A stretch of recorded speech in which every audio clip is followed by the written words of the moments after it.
Look, I wasn't sat there playing Wu-Chang. I sat there dying to Wu-Chang. There is a fundamental difference, though.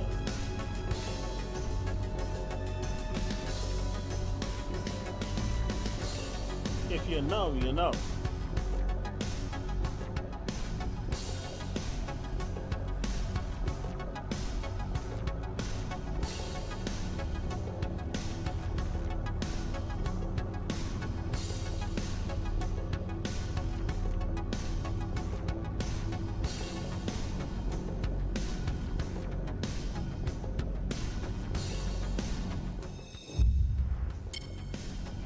Hey, folks, how's it going? How's it going, folks?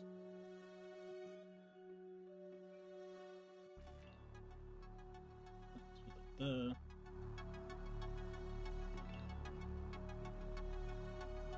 should be good. How are we doing?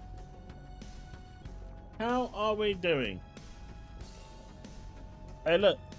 On Tuesday, I was early, and no one was none the wise, so this is your punishment for today.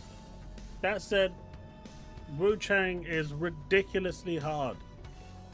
Like, I literally got out the gates, saw my first enemy, and I thought, ooh, let me go hit him. Yeah, mistakes happen. You're not supposed to fight anyone at the start of that game. They just murder you. Literally, they just look at you, hit you once, and you're dead. And that's it. And then you respawn, and you're like, wait, there were some enemies here. Where did they go? But no, apparently things change. That or I'm just really tired.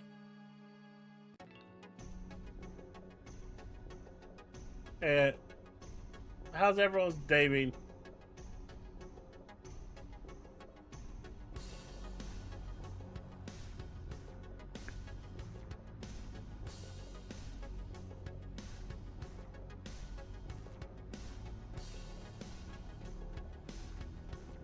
I really hate the attack buttons being on the triggers and the shoulder buttons. I don't like that. My muscle memory is used to it being on the face buttons with games. So it's taking me a little while to go, oh, so this is the button for attack. Okay, so this is what I'm doing wrong. Hey, Rooks.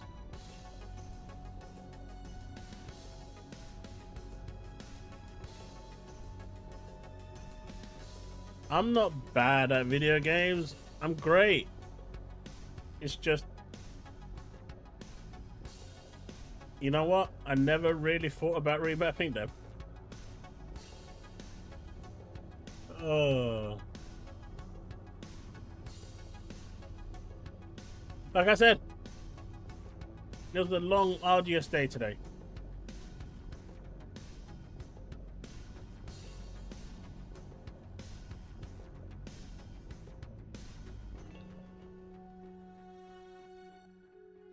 Well, the person who did the combat in Devil May Cry is the same developer that done it in Final Fantasy 16, which is why you're seeing similarities. It's the same dude. I'm just okay. You know what? It's okay to just be okay.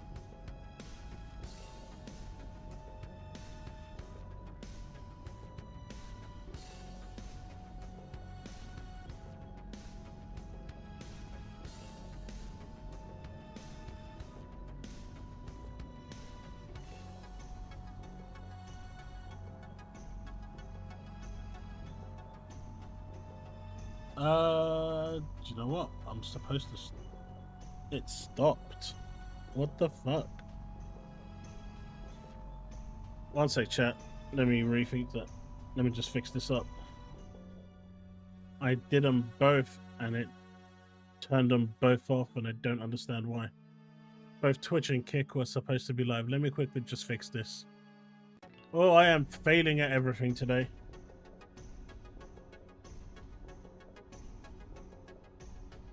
Although I did manage to sort out a whole bunch of stuff today that I needed to get done.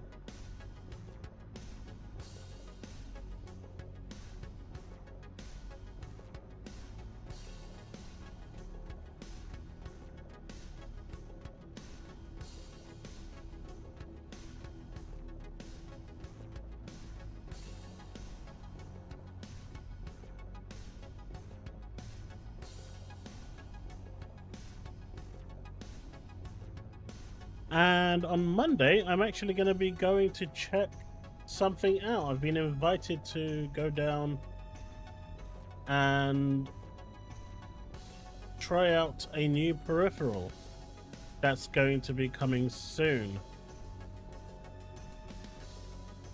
So that's really exciting. So hopefully if I can take some footage of us there, that'll be great for Tuesday. Probably have a little video about it on Monday as well, if we can. But that was quite exciting.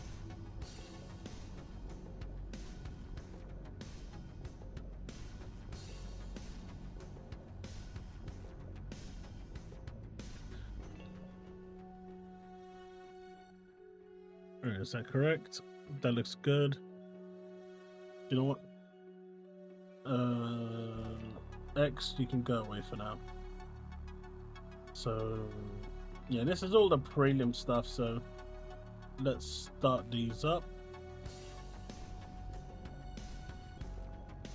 That should be golden.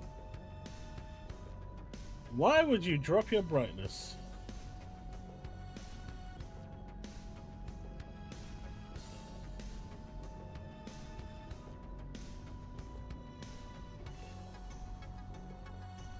That's good.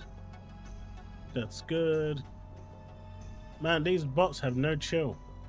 Seriously. These bots have no chill. I literally just went live on Kick and they've already started. Man, they have no chill.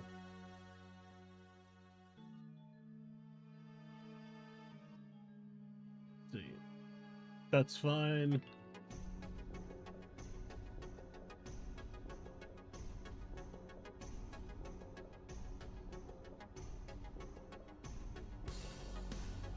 That's golden.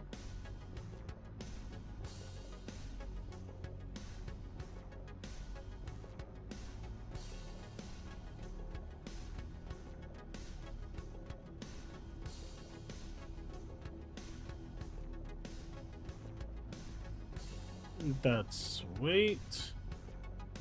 Alright. So. Just blame Steve? I always blame Steve.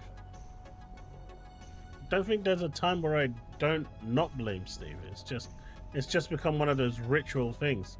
Although I have to admit, for the first time in a very, very long time, literally word for word, I did say that I agreed with him. Word for word. It doesn't happen often. And I know he can't repeat what he said, and neither can I, due to reasons of being flagged.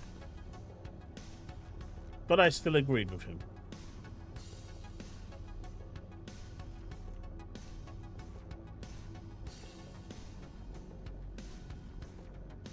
Nope. Nope. That's what I said. I'm not gonna say it. That's better. When it get flagged.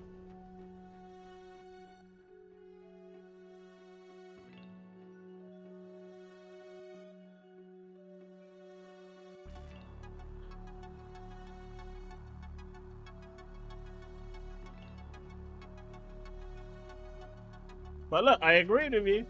I did. I did. Shall we do X as well? Shall we stream on X as well? Yeah, I think we should.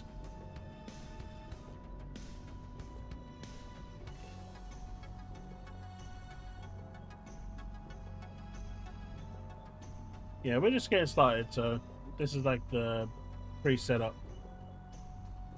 Bowing down to your corpo. What do you mean bowing down to my corpo overlords? I did no such thing. Chat, tell him I did no such thing. I'm innocent in all this.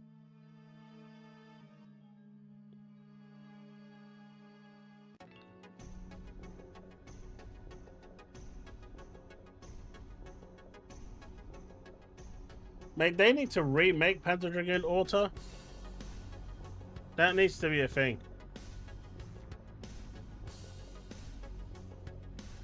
Panzer Dragoon Auto needs to be a thing.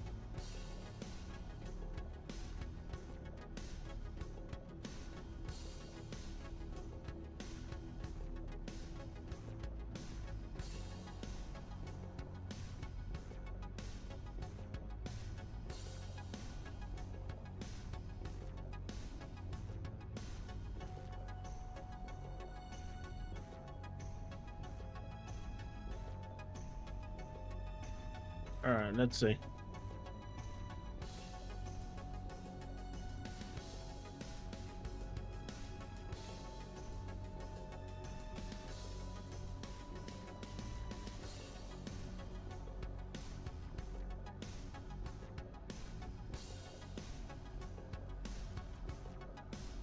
One second, chat, we're almost done.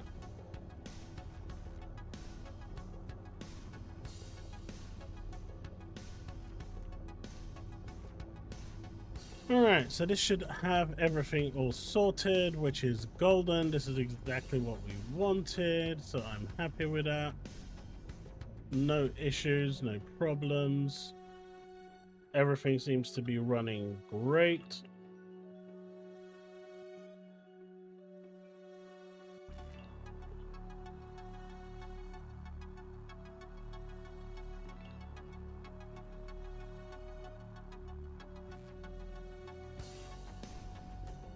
Okay, I think we are now golden. Golden goose.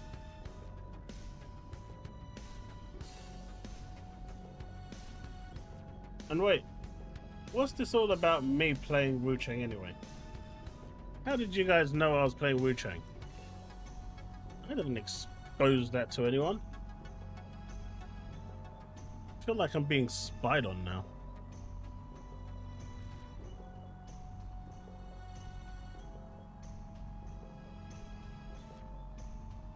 Did you guys hear about Ryan Reynolds and Deadpool?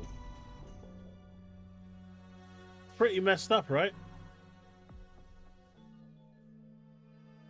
Hey, Devin, thank you very much for the gifted sub to Torino Johnson.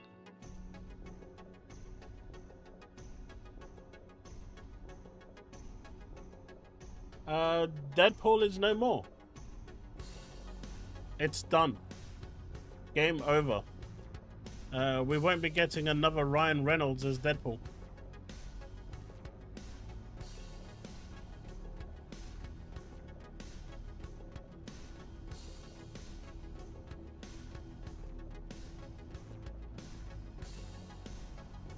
Because Disney decided to Disneyfy Deadpool.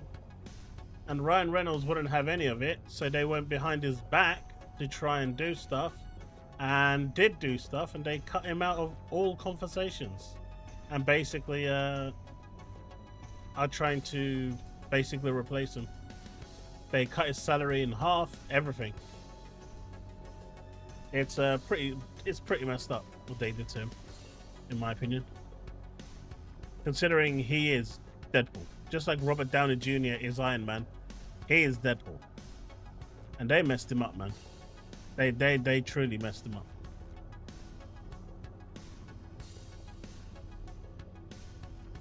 Alright, let's do that.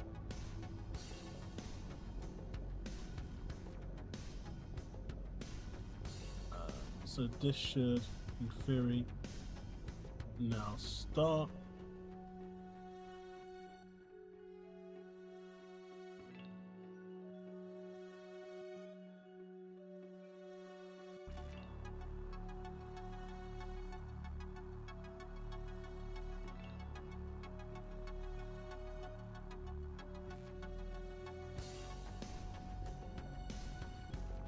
All right, so that looks good. All right, Twitch, Kick, X, all looks good. I'm happy with that. All right, we can do that. We are golden. We're good to go. All the chats are fine. The only one I can't see is X, so we'll bring X down here. So if anyone says anything in X, which I doubt, but if they do, we can. I'm just gonna go open the balcony door, the garden door, because it is baking here in the UK once again, and my kids took my aircon, so I need some cold air in here. So I'm gonna be right back, my dudes, and then we can get started.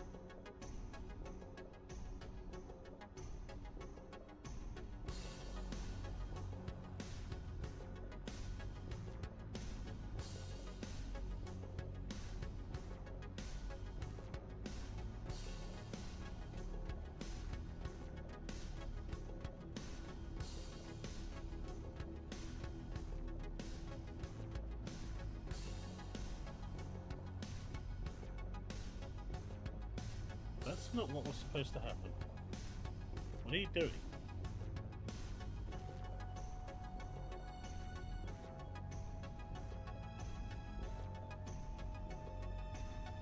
Alright. Give me a sec, chat. I'll be right back.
Alright, we are good to start.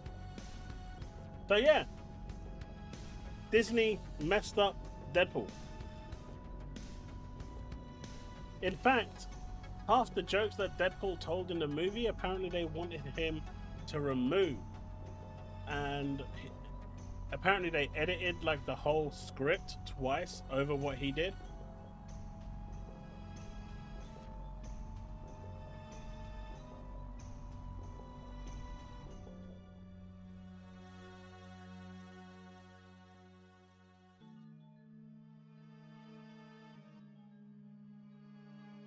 I don't know, I was reading about it today. Ghostly.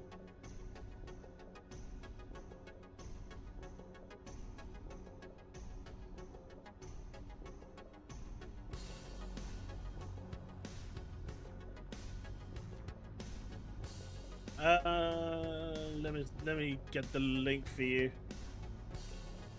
Let me get the link for you, Ghosty. The Ghosty doesn't believe me. He's saying I'm lying. Chat, can you believe this? He's saying I'm lying. My God. He's saying I'm lying.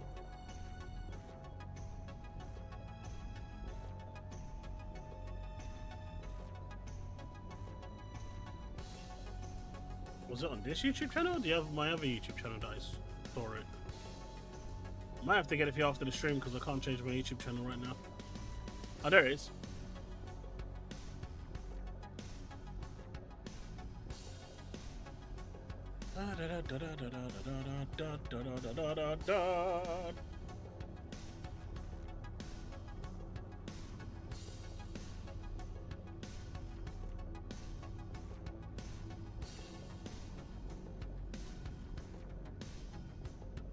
Did he ever send me a message? He did.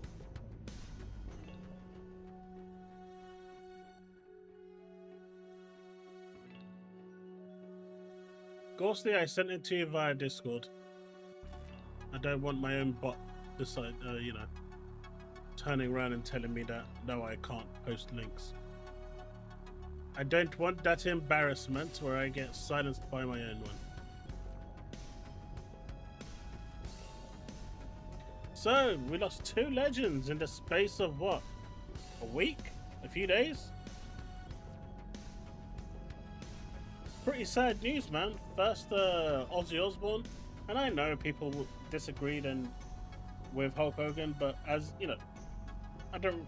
Outside of the political stuff, I grew up with like the Ultimate Warrior and Hulk Hogan wrestling. You know, it was a big part of me growing up. Take it easy, Soul. Thanks for stopping by. And have fun at Disneyland. He's at Disneyland, right? Because he never leaves Disneyland. Guy literally surgically attached to Disneyland. Kinda jelly. I'd love to take my kids to Disneyland one day.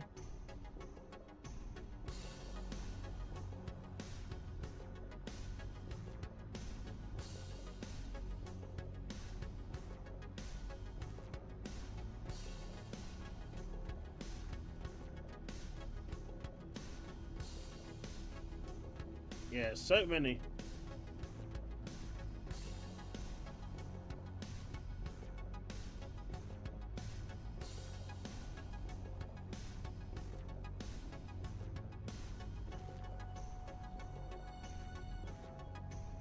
But MBG got a bit of bollocking this week, didn't he?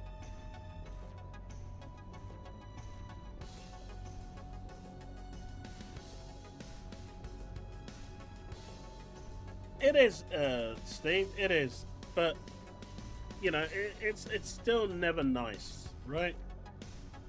Like when I was growing up, and we were watching, like, you know, this is back in the day when you used to have 1-to-1. If anyone remembers that mobile company before they turned into T-Mobile and EE, you used to have 1-to-1 with like those big fat Motorola phones.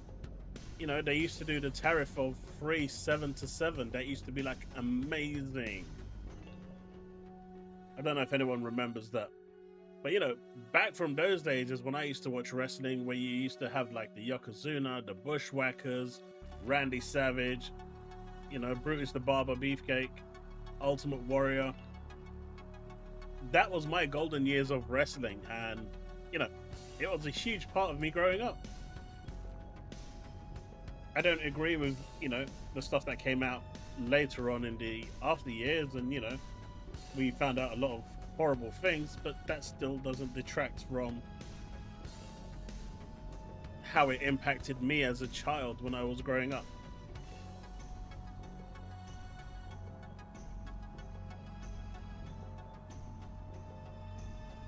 I mean, Ghosty, that doesn't surprise me because he's probably run off with that chick.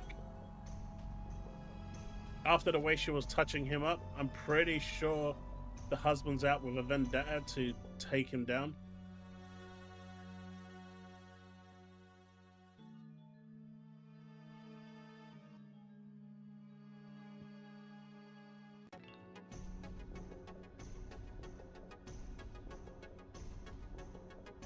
Oh yeah, I get that, Steve. I totally get that. You know, life moves on.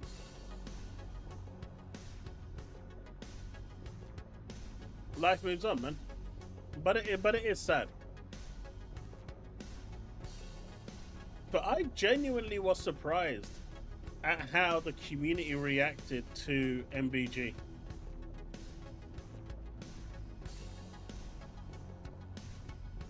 That was very interesting to see just how crazy things got.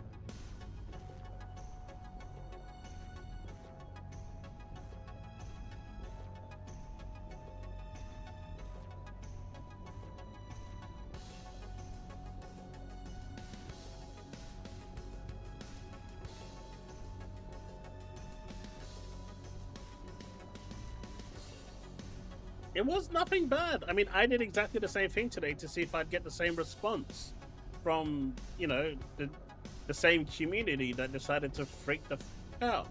And of course I didn't, because Team Green. But he basically posted, you know, a message saying that Ozzy had passed away and how he was saddened by it. And, you know, here's a PSVR 2 ad that he did, you know, in the past. It's really cool and whatnot. And people just started to say, you know, that he was trying to monetize Ozzy's passing. And I'm like, no, he wasn't. He wasn't doing anything of the sort. And people really went after him. So today I did the same thing with Hogan. And the same people who are following me, they didn't even bat an eye. They didn't even come say a single thing to me. They just ignored my post entirely. It was night and day, the difference between how a PlayStation fan was treated and how an Xbox fan was treated.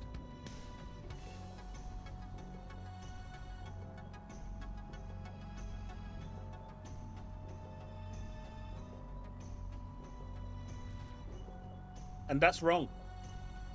I mean, if you guys told me that I would be defending MBG in 2025 on my bingo card, I'd say you guys were a bunch of jokers. But for some weird reason, I took it upon myself to defend him, and then I started getting attacked myself.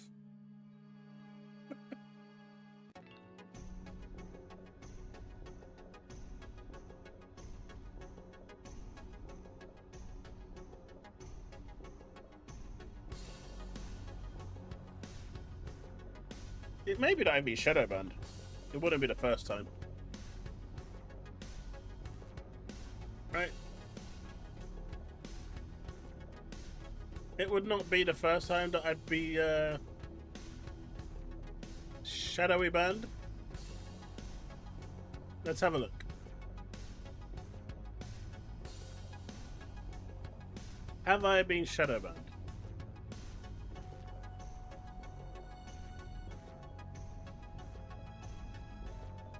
I have not been shadow banned.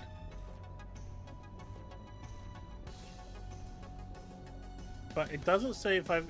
They couldn't test for technical reasons if I've been ghost banned. It's a type of shadow ban, but they can't tell me if I have been.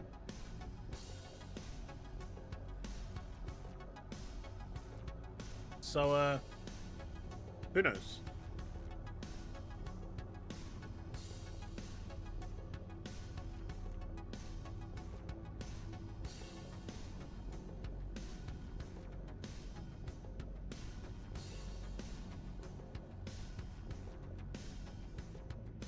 Let's see. Am I a shadow banned?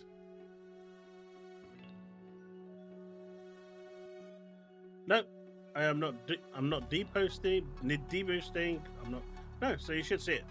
Apparently, my account is clean, even though I called people a bunch of tards. it still came back as clean. Although that was quite liberating, I have to admit.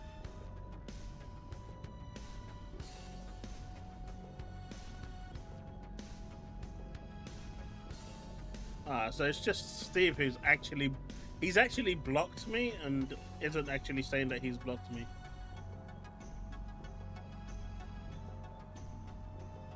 Everyone console wars those sandwich. But this was different. You could tell that that wasn't what he was going after. You got bad that I have. Mate. You're not wrong there, you're not wrong.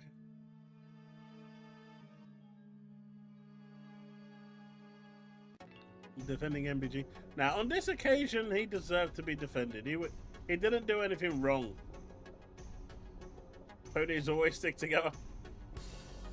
I knew it. Wu Chang is garbage? Too bad. Why is it garbage, David?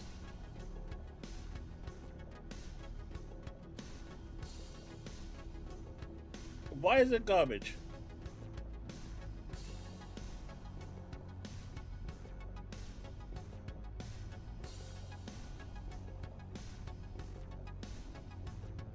He was unable to make it again today, so I've just let him know to let me know in future when he can make it.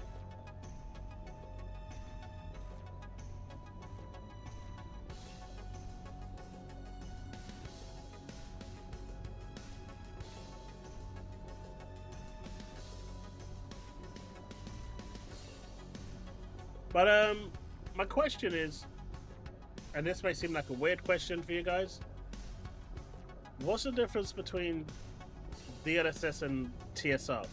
I know TSR is Epic's thing, right? It's Epic's upscaling technology. I'm assuming they're the same thing, just different tech. But TSR is just Epic's upscaling, right? Because I know XCSS and FSR and DLSS, and then you got TAA, which is no upscaling, but TSR, I've seen it a few times, but I think that belongs to Epic's Unreal stuff, right?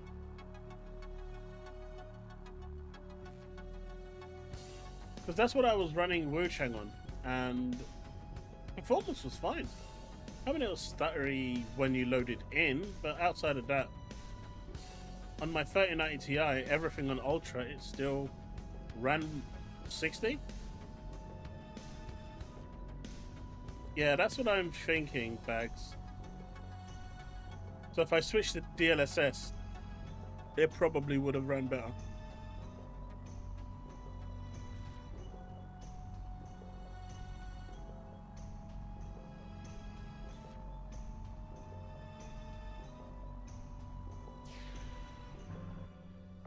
Buy yourself a clock, maybe you will get to your streams on time. Thank you for the $5. Do you know what? I came on time on Tuesday and you didn't super chat me. That's why I came late today. You gotta work for me to be on time. And look, I have a clock right here. Fully working clock. It's called the Chrono Watch. I love this watch. Mate, the battery on this watch, it lasts like a month. It's great. Maybe even more.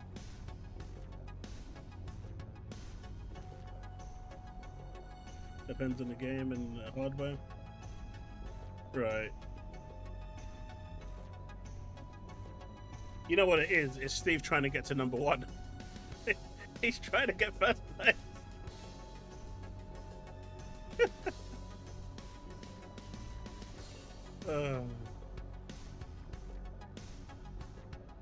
That's what it is.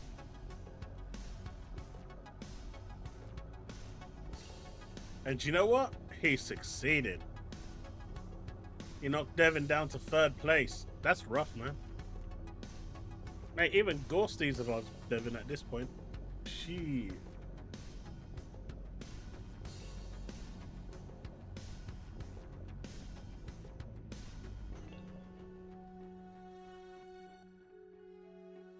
He did, Ghosty, he did. But Devin thought he was going to be number one. He's no longer number one.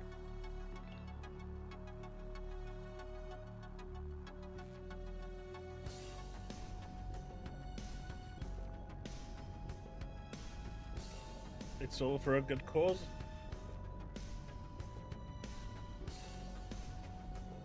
Alright, so I saw this when I was just starting up, and apparently Obsidian said, hey, Eidos Montreal, glad to have you here with us at Obsidian Grounded 2. I didn't know Eidos was working on Grounded 2.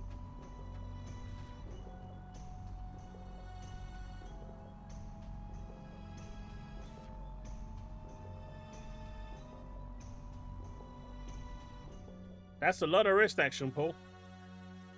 Not sure you want to be publicly addressing that, but that's a lot of wrist action.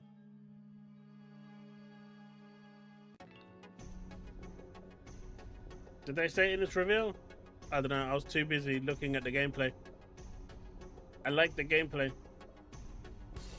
I'm looking forward to Grounded 2. I had fun playing the first one. Didn't really get invested in it as much as I'd like to. But playing Grounded with the kids was fun. You know, I tell my kid to just go up that kind of leafy thing, you know, a leaf thing, while we had spiders there, and the spider would look at him and be distracted by him, and I'd be like, all right, son, look, I'm really sorry, but it's every man for himself, and there's always new opportunities for me to, you know, make a new. I'll see you later. And off I went.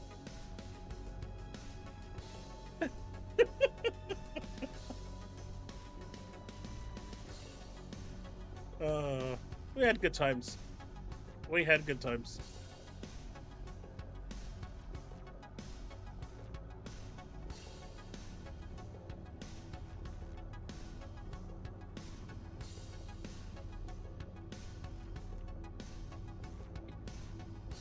Hey man, that was a big spider. It was him or me. I ain't getting eaten by a spider. There ain't no way I'm getting eaten by a spider.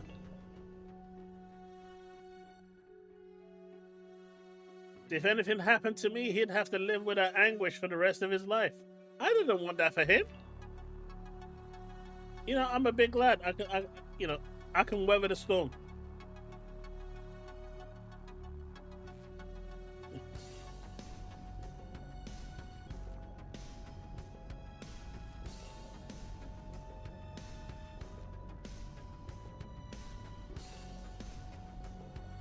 Mate, there ain't gonna be no fodder. I'm gonna be way behind you guys.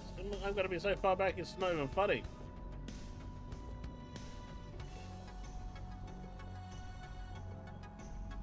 We were playing it when it first came out, Susano. Like when it first dropped on Xbox. Before all the patches and the final updates and stuff. You know, when it first dropped, we played it for quite heavily for a month or so.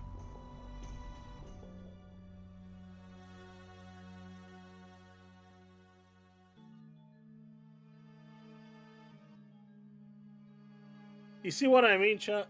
You see what I mean? I didn't even do anything aggressive to him. And look at the way he is.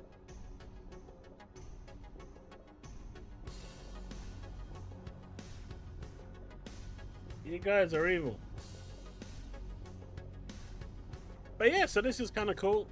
Nice to see them collaborating. And getting shit done.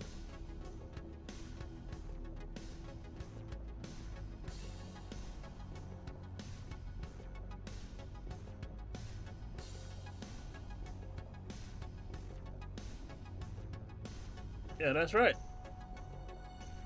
Wait, what? So, Outerworlds. it's decided that they're going to change the price. Now, I think this is really weird, right? I think this is a little bit fishy. I see what Microsoft, I think, were doing, and I'm not quite sure it was the right thing. So here in the UK, the price has always been $69.99. Now, even that for this game, I think is too expensive. I think this game should be $59.99 at most. It's not a £70 game. I know people love Obsidian and whatnot, but based on what I played with the first one and what I saw in the second one, this game doesn't feel like a AAA game. So I would say this game should have been $49.99 at, at the cheapest, and $59.99 at the most expensive.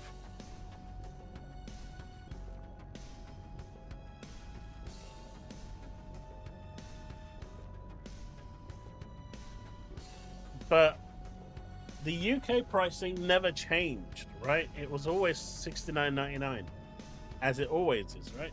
It never changed. It was really weird that the US had it for $80. And I think they were testing the waters to see how people would react and how people would take it, and to see if Game Pass would get an increase because of it. But I think the pushback was enough to get them to realize, yeah, we're better off just reducing it.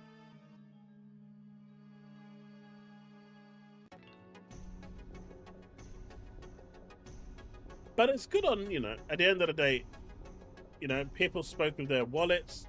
Clearly no one pre-ordered the game, and that probably sent alarm bells in Microsoft, and so they reduced it. That's basically my understanding to this. I'm guessing no one, people just didn't think. People didn't pre-order.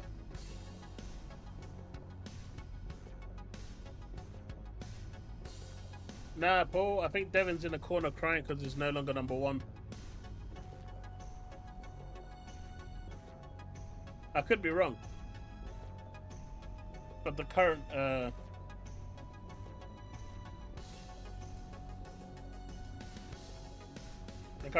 news is that that's what's happening. So there's been a lot of backwards and forwards with this I've been seeing online, and people can't just take a win for a win. D-Batch is saying it's cringe that Microsoft is, trying to make this a win. And what happened to that guy?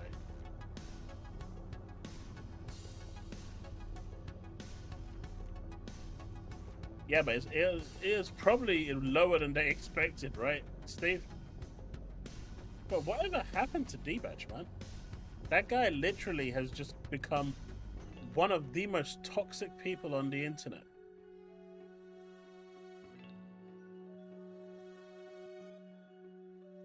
A 5090? Nah. I gave up with that one.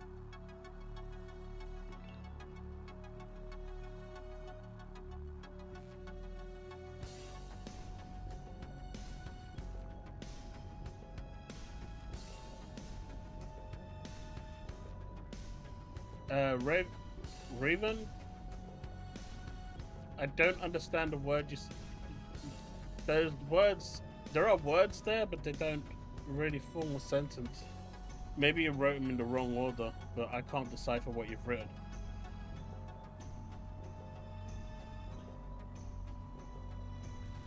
So Steven's had problems with the 5090. He went head to head with it, and it didn't end well. So much so that he invested in the 6000 graphics card. Guy's a high roller now, living in the future. While everyone is boasting their 5090s and stuff, my dude's boasting his 6000. He's on another plane. Why are you worried about Metaphori Fantasia?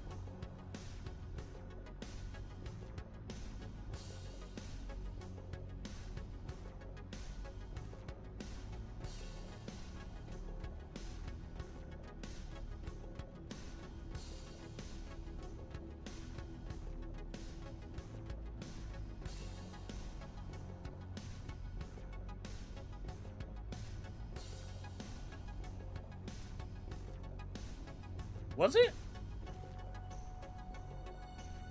I got it for 50 quid on launch on Xbox. Play Anywhere.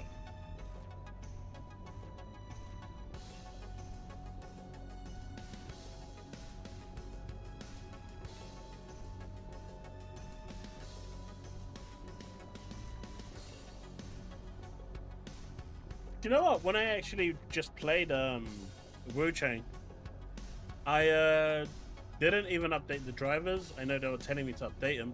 I didn't bother doing it, and the game just ran fine. Honestly, I'm not seeing the bad performance that people are saying. Like, when you first load in, there's that small stutter when everything is kind of like loading in. But after that, it's barely noticeable.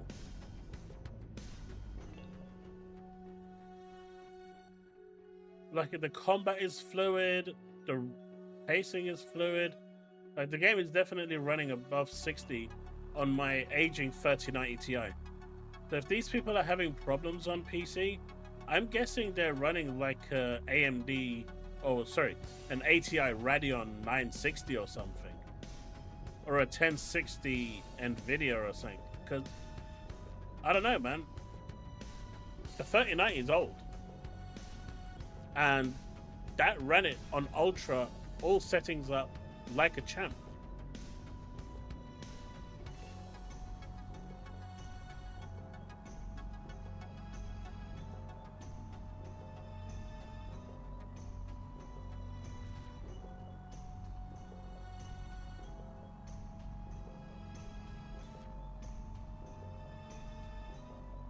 How did it cut my head? Yeah, so I'm not really seeing the performance issue.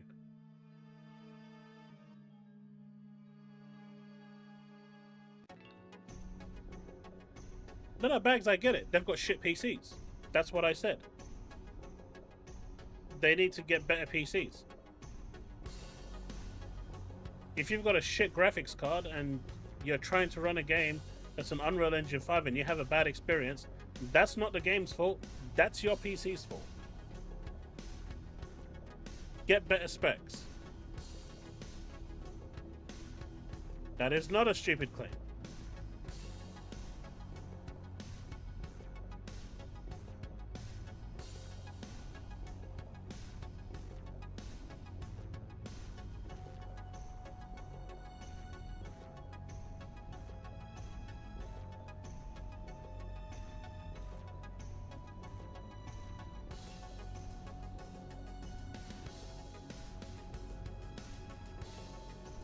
Do you know what? I'm going to run it on my 4080 as well. And then I'll update you next time. Because GeForce now has Wu-Chang on there. It should have the Xbox version to play. So I will run it on NVIDIA's 4080 and see what it's like. And then come back to you.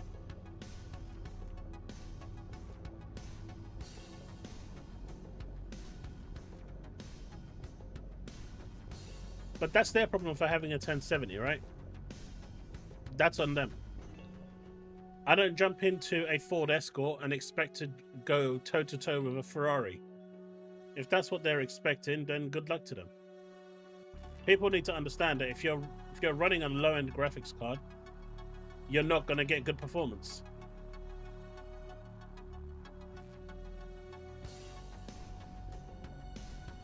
So no, I completely disagree with that.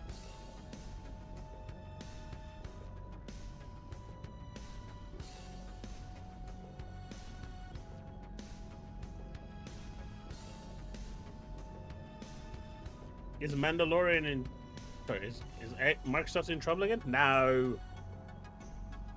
Look, Moon Studios has had a problem with Microsoft for a while, right? That has been a issue for, you know... It's been an issue for a bit. I'm going to get into that discussion in a little bit anyway, so we can discuss that in more nuance. That's like in a little bit. But the TLDR of that conversation, Thomas Mueller wants Game Pass money because he doesn't believe that his game is going to sell and make money. So in order to safeguard his business and in order to safeguard his team, he's hoping that Microsoft will bail him out. And I, for one, hope that Microsoft doesn't give him the Game Pass bag. And if the game fails after the way he's decided to act, well, tough shit. Bye, studio.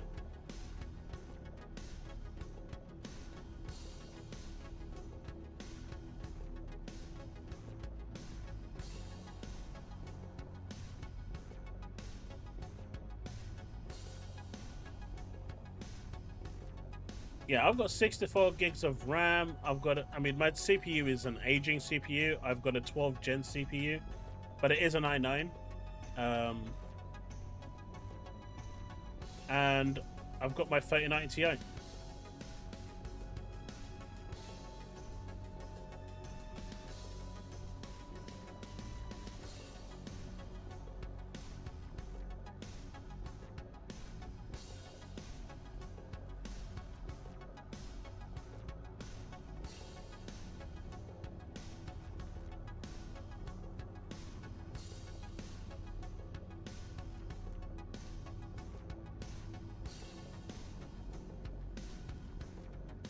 What I will say about the PS5 Pro is this. If you do not have a capable TV that can take advantage of the, text like VRR, it's a waste of money. You need a capable TV to benefit from what the PS5 Pro can do. Otherwise, it's basically just a PS5.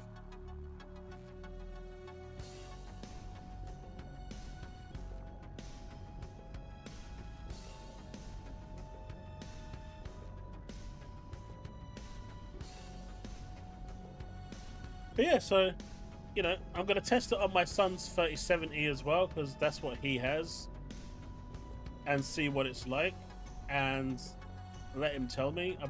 He's not going to run it on Ultra, obviously, but he's going to probably run it on High, and he'll tell me the performance, because for him, it has to be 60 to 120 FPS or he won't play. Generally, he wants his games at 120 FPS. Anything generally below 60, and it's a massive no-go. Like, they skip it entirely, no matter what the game is.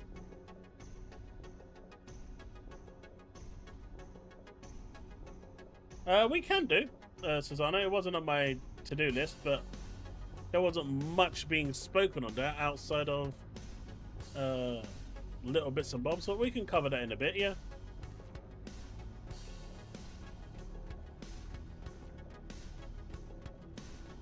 I disagree, Mandalorian. In the olden days, sure. In today's day and age, not so much.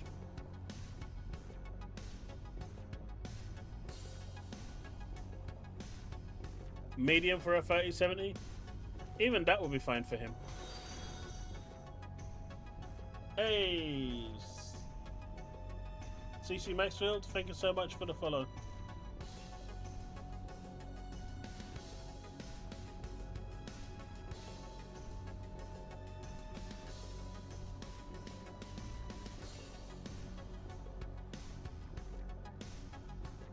But yeah, so I don't see it like that.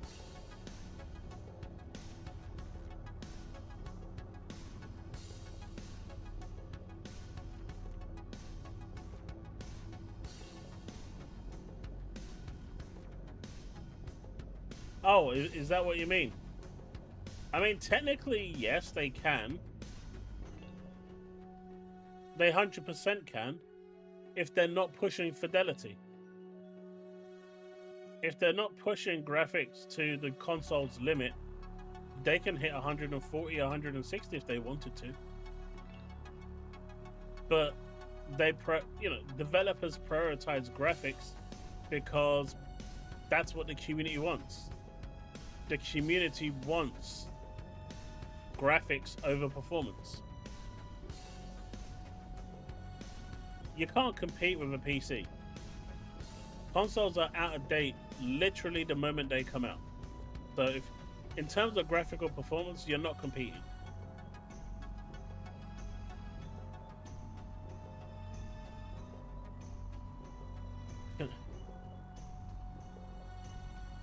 Gaming, what's up?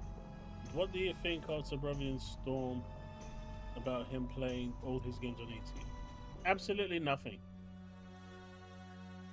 If you want to play games on easy, play them on easy. They're there for a reason.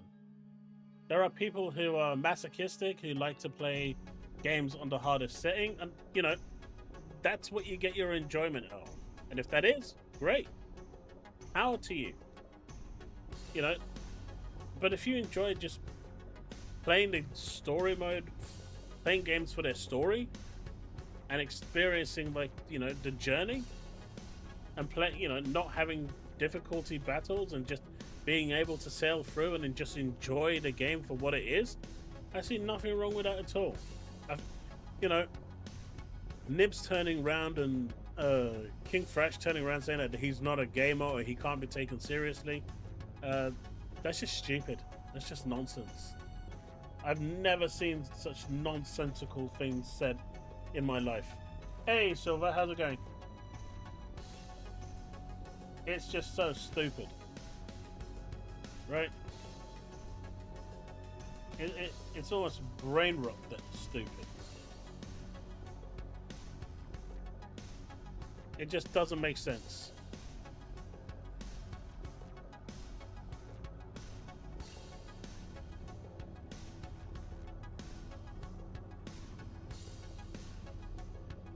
Some people prefer Steam store than Xbox and PlayStation store. Yeah, I get that. I prefer the store that gives me the best benefit to my wallet.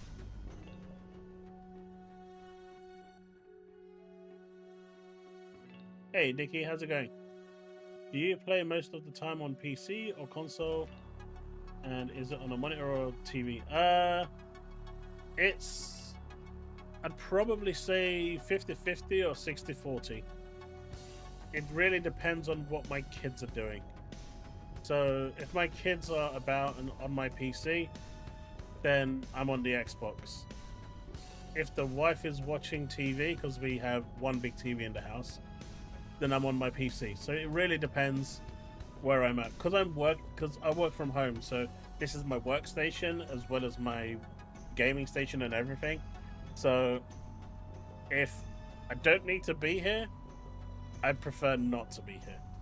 So it just depends. I go back and forth depending on what's available and what the household is doing.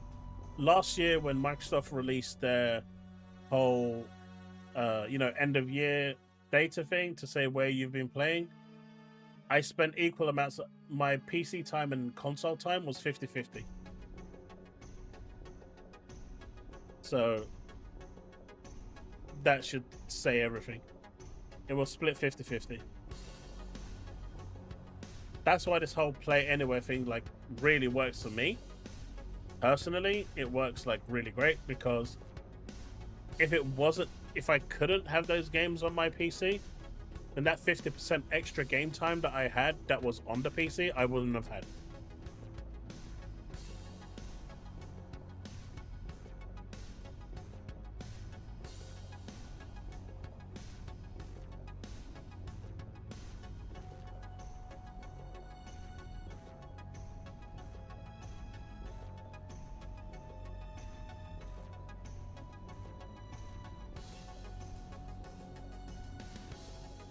Collective shout out got itched, by the way.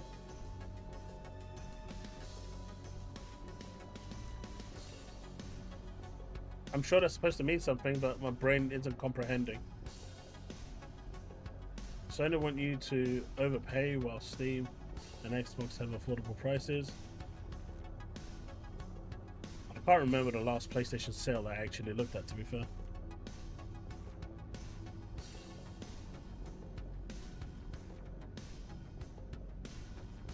Saw rumors that Xbox to be announcing more ports to Switch 2 in the coming weeks. That doesn't surprise me, Invictus. That doesn't surprise me. That does not surprise me in the least. Hey UK Sam, how's it going, buddy? So for those of you on Twitch watching, this is something I do on Tuesdays and Thursdays on YouTube, which is why I don't normally stream on Twitch while I'm playing games or anything. But I've decided that why not? I can kind of have these shows over at Twitch as well. I'm also streaming at Kick as well and on X. So yeah, Tuesdays and Thursdays will basically be just talk shows. Sometimes I'll have guests, sometimes I won't, but all good. We just talk about things and gaming stuff.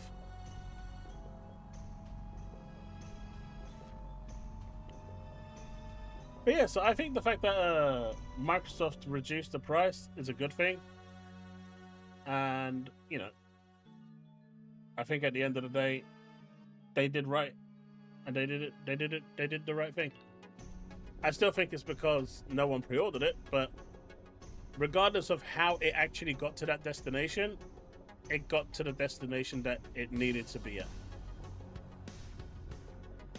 So, your wallet spoke, people. Your wallet spoke.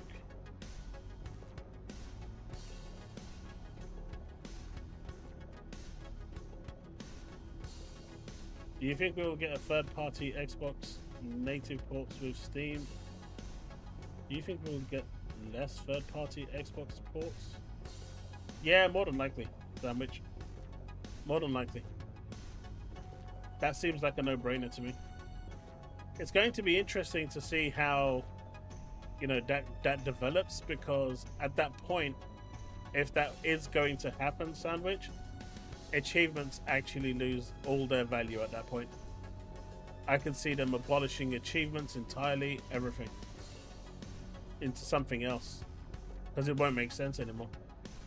Unless companies actually go back and say, okay, we're only doing a PC version, but we're going to have achievements in there as well as Steam achievements and whatnot. That could work, but it'll be interesting to see how they go about that one.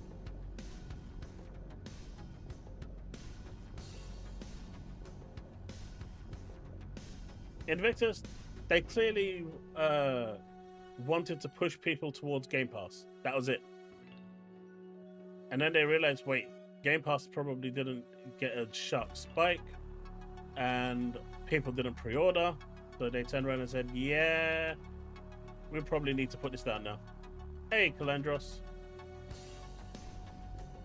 And a happy Thursday to you, UK son.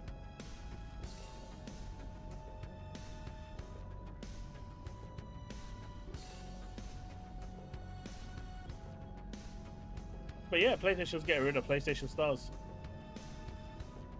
It's just a thing.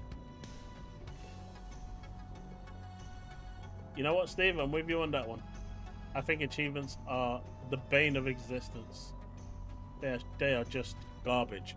They are just there to psychologically keep you playing for longer. That's it. Because apparently having a large gamer score makes you a gamer. When you've got people just going and buying shovelware that takes 10 minutes to get 1,000 gamer score points, or 10 minutes to get a platinum trophy, what's the point? You're literally playing shit you don't want just so you can inflate your score. Can't you see that corporations are winning?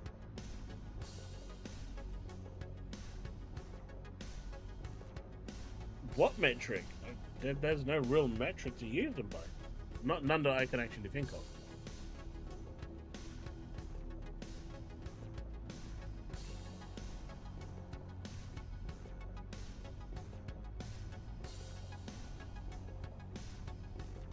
I have to really like a game. That's a lot of reallys. And then during my actual playthrough, actually complete like 90% of the achievements to actually want to 100% a game. Indiana Jones was one of those games. I absolutely loved Indiana Jones. Like, that game is too good. Hey Devin, thank you for the $2 super sticker. I appreciate you. Thank you very much for the support, my dude.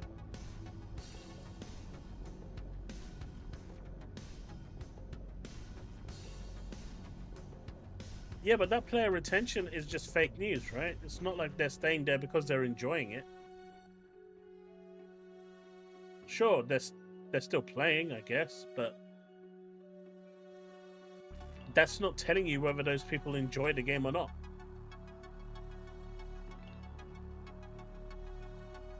Not even all difficulties, just finish the game.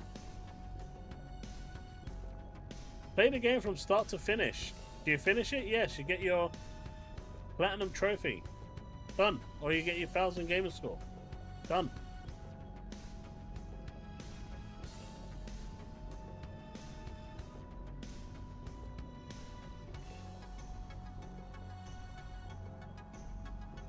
Well, that seems to be changing now, Mandalorian. But the problem you have right now is that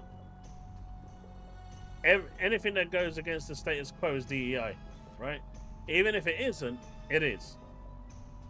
So we've kind of got to that point now where everyone's just paranoid because they think it is DEI. Like, I get it, you know, over the last year it was crazy, but I'm seeing stuff now that isn't DEI, but people are still shouting it's DEI. Like, it doesn't make sense. So I think there's a bit of both. But I know it was a problem for last year.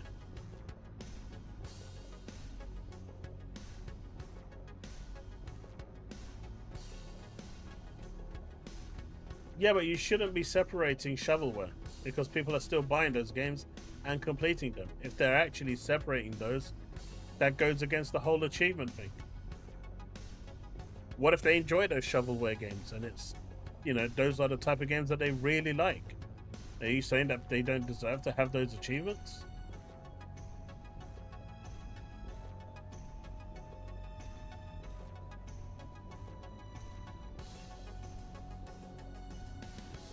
Tarnished, I'm going to tell you how to play your game and you're going to like it. That's how this works. Right? That's how this works. But do you want to know what some really cool information? That one right there. 5 million Nightfarers. And 10 million tarnished in Erdtree. That's pretty damn cool.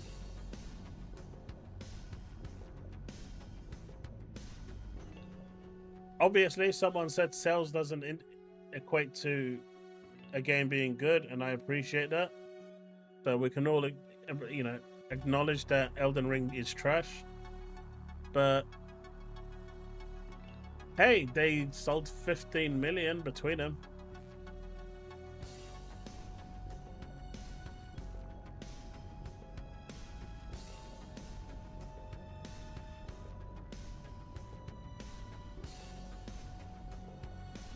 Refund my money.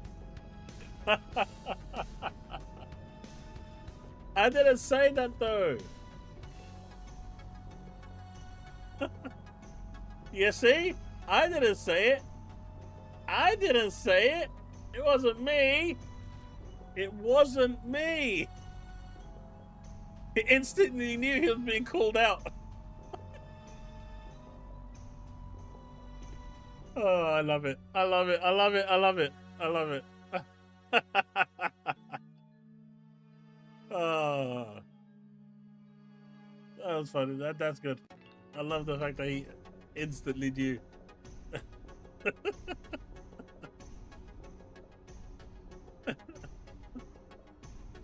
Oh. Nah, I'm just messing, but it's all in good fun.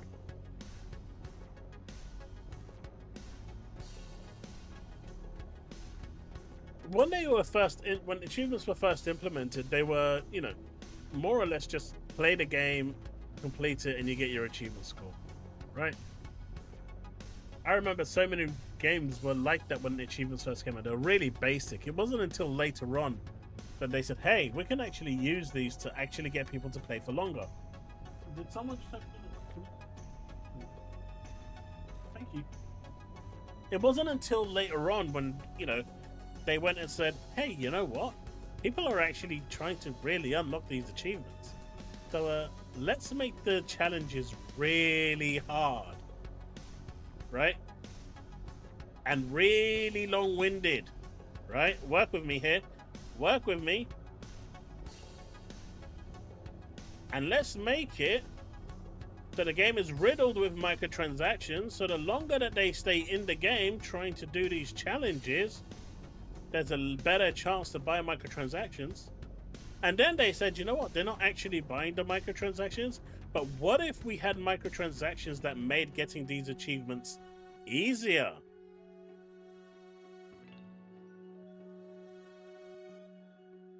Like, you know, Assassin's Creed or whatever, where they have all map unlocks. You can go to the microtransaction store, buy an upgrade, and then it shows you everything on the map that you can collect.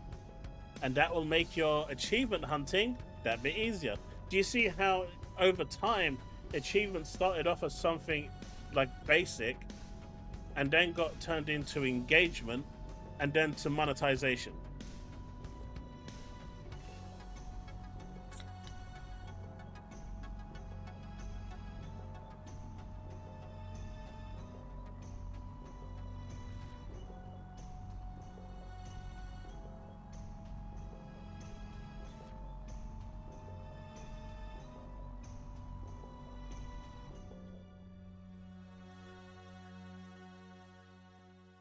You're gonna maybe use still doing that.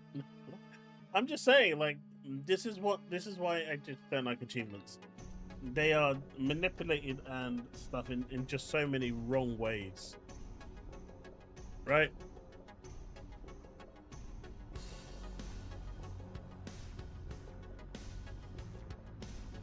I just don't agree with them.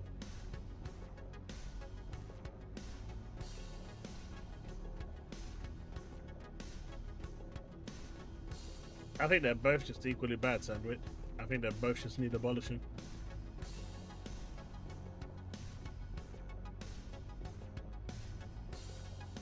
What's worse, achievements that take a long time to complete or Steam games that take longer than 2 hours to get into or beat? I mean, there are games that take, you know, other games that take longer than 2 hours to get into.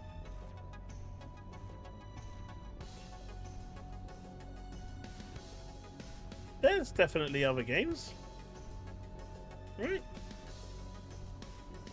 It's not just PC games that take longer than 2 hours.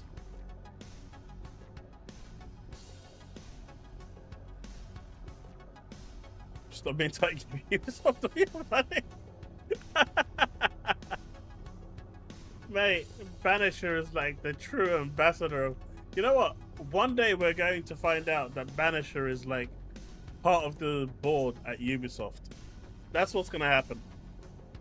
One day he's just going to come out and say, look guys, I know I've been here for a long time, but I just want you all to know that yes, I've been defending Ubisoft like crazy, but I'm on the board. That's what's going to happen. I can see it. I can totally see it.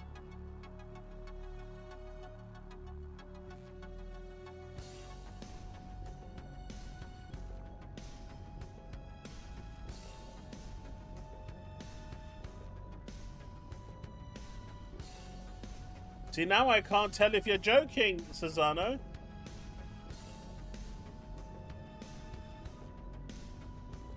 You keep getting okay.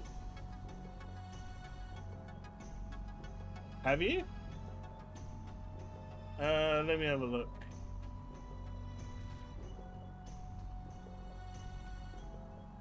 Once again, Kick is... Yeah, you're right.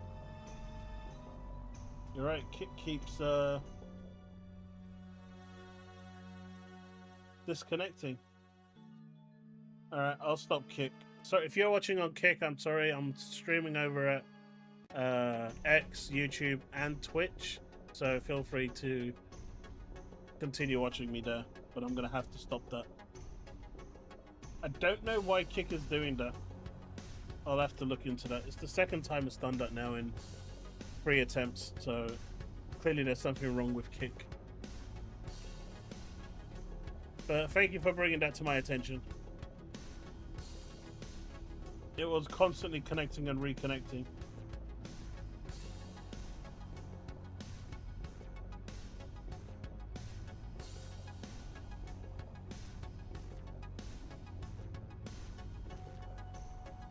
Oreo's fine.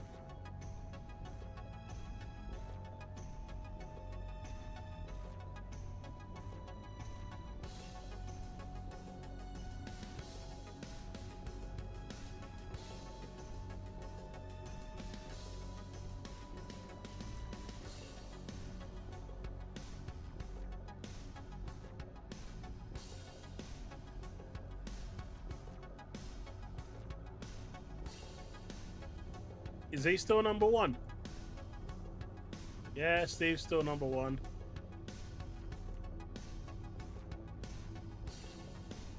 Well, Devin getting up there though. He's number two now. But he's still quite a bit away. But yeah, so good on From Software for actually managing to get this sorted. Right?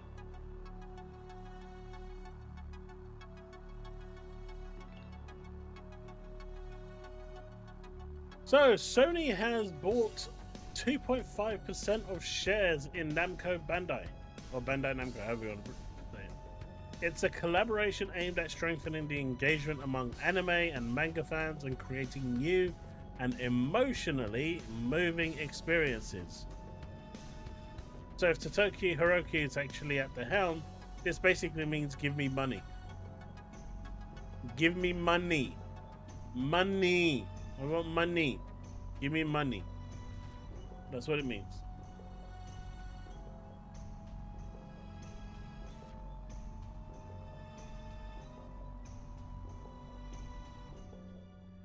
AK consoles. We're not even at that point with TVs yet. The problem with that Mandalorian is that you can make an 8K console, but the games that are going to run 8K on a console, they're just going to be basic games, right? There's not going to be real depth to them at the moment. Anyway, if you want good graphics, you're not going to get it. Now, if you want 8K, really good graphics, you're looking at the consoles being around $2-3 grand. $2 grand around. Who's going to pay that for a console? Not many.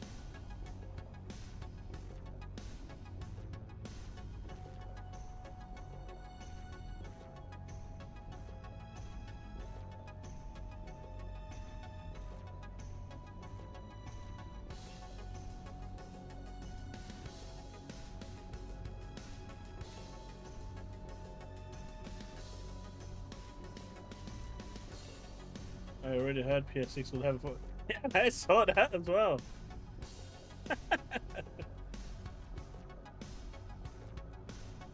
I saw that as well. But yeah, this is pretty much just to push the anime side of things, but I can see Sony, gaining a little more influence bit by bit. I think what was even more disappointing than this piece, this news isn't disappointing, but what was disappointing was the news about Epic losing to Apple and the CMA and the FTC doing absolutely nothing to promote competition.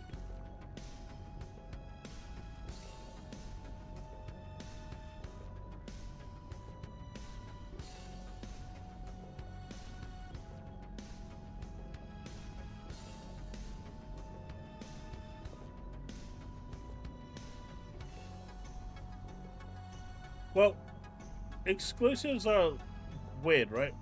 Because exclusives kind of do push you towards getting something if you want to play it day and date. For example, if God of War got announced today and they said it's coming out next week, only on PlayStation, if you want to play it, you have to buy the console to play it. If you're a massive God of War fan and you have to play that on the same day, you're gonna go buy a console. You're gonna go buy the PS5 just to play it.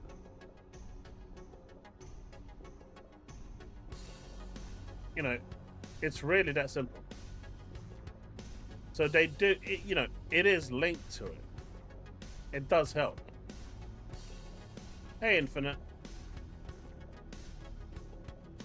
I'm not saying it's the only thing, but it does help.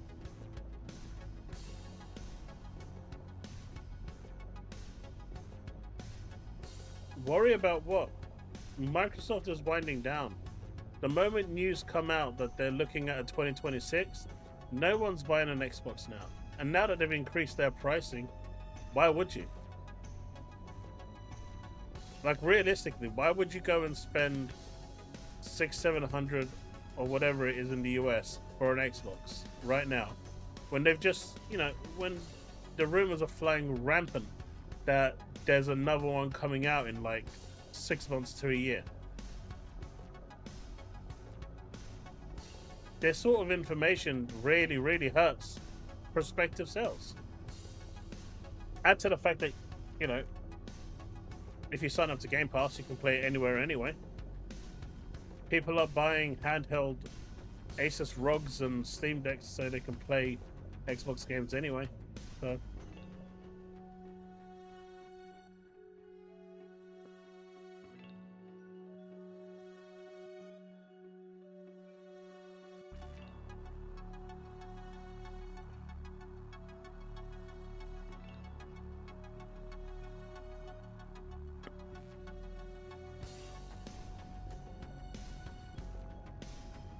yeah, Susanna, I'm talking about the EU. The EU basically turned around and said that Apple is allowed to be anti-competitive and not have allow other stores on their thing, which is sad. Because, you know, not long ago the CMA turned around and stopped Microsoft from doing anything because of one game. They blocked the deal for one game. But you're talking about a company that is now being totally anti-competitive, and you have the regulators protecting the companies again instead of consumer protection.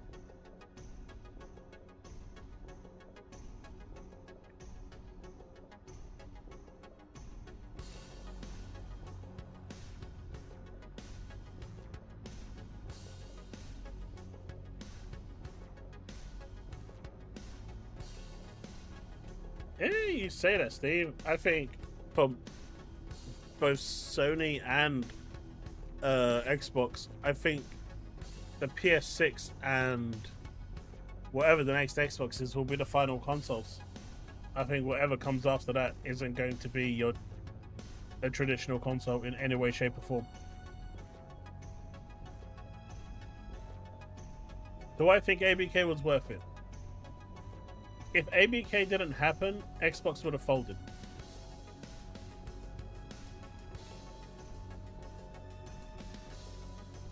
So, in that regard, yes.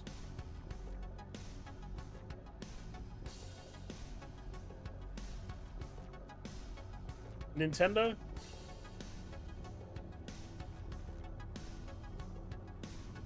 Nintendo kind of have gone weird. I think Nintendo will have one more console in them. Maybe two, but probably just the one. It depends how fast technology moves forward for handhelds.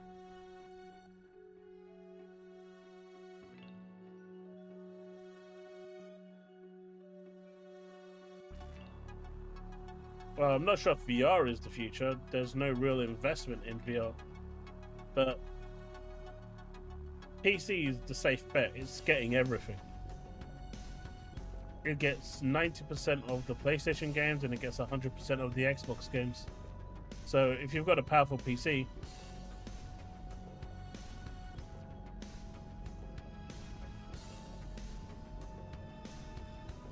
oh, you mean the brand itself? I mean, yeah, potentially.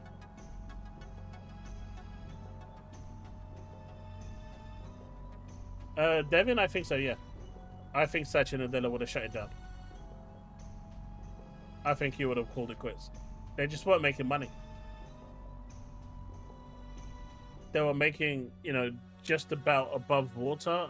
They were making 0.5% to 1%. It was only when ABK came in they were hitting those 60% margins, and that was thanks to ABK, right? ABK propelled them. Without that and a continued decline, they probably would have been on their way to fold.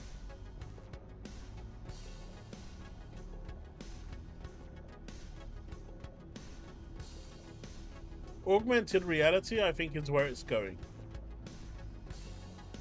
The VR is cool, but if you've used those like extra glasses, that's where it's going.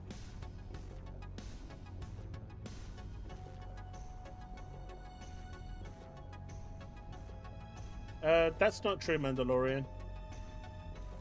Well, I guess it's partially true, but it's not the way you think it is.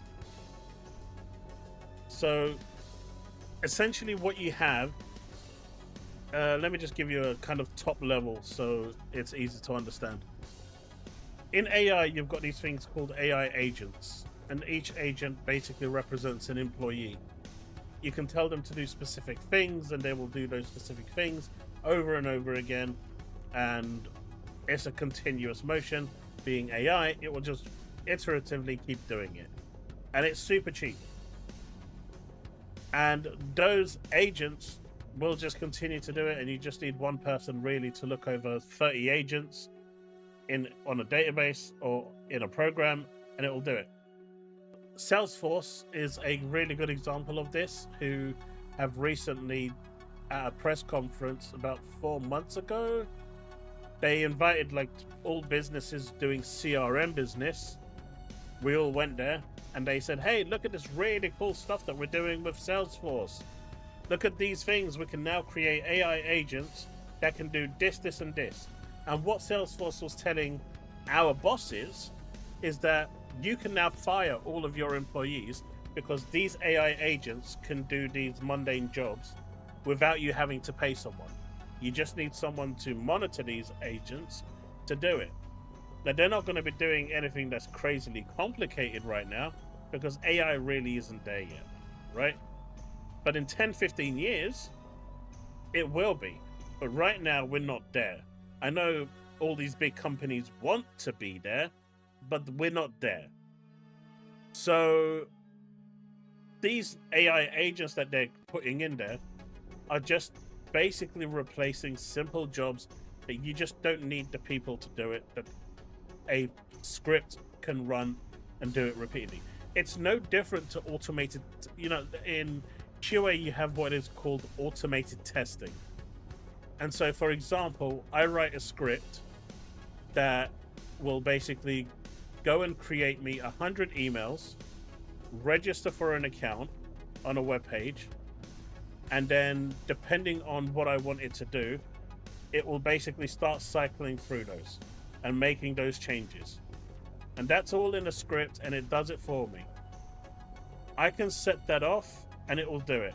Using Selenium, I can basically click a button. Once I've got it all set up, and it will test the whole website for me without me touching anything. I can go and make a cup of tea. And that's, I built that and I maintain it. Now, I do that for simple stuff, not complicated stuff, because it can break quite easily. But then you still kind of need someone to keep an eye on it and stuff. But in the future, you won't need to. So right now, they're replacing those jobs that just don't need a human though. But this isn't just in the games industry. This is happening everywhere. This is happening in the marketing field. This is happening in CRM, in emails, and everything else. This is happening everywhere. It's just, people only think that the gaming market is the only one affected. It's not.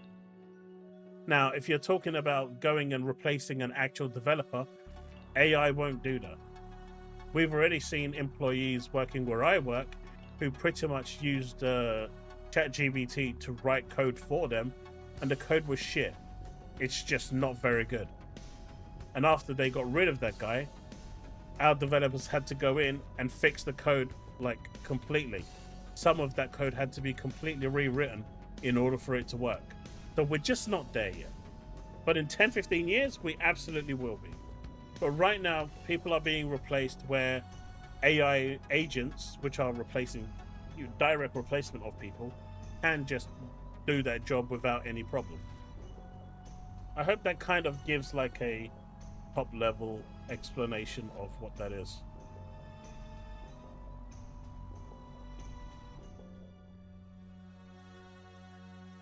Do you think TV, what do you mean by TV, is ahead of the gaming industry?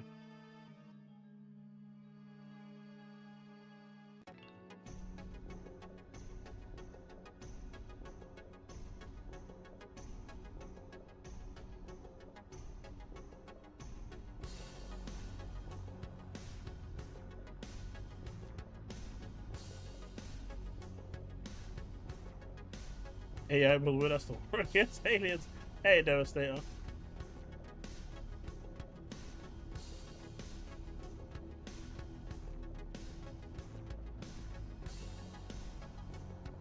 I mean, what the hope is that people will use AI and work in tandem. Oh.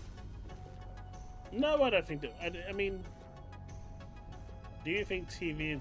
I mean, TVs are... The panels themselves are advancing quite crazily.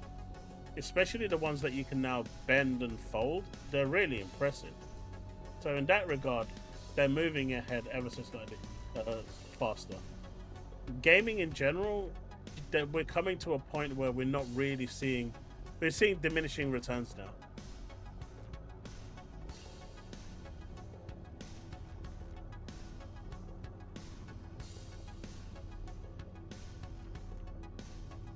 And Skynet infiltrates. Hey man, at that point I'm just gonna call upon Sarah and she'll protect me. You can have Reese.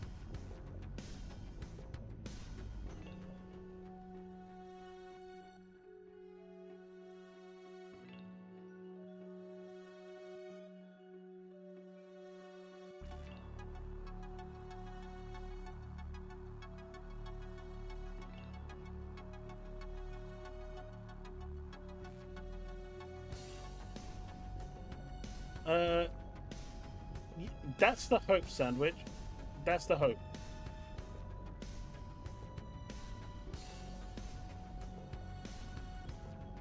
I don't see you being called T800. I see you called Brothers to the End. Hey look, to be fair, Skynet isn't bad, right? Skynet sees a problem, it's binary, good or bad. Generally, humans are the plague. That's why they get eradicated. Right? It's just the thing.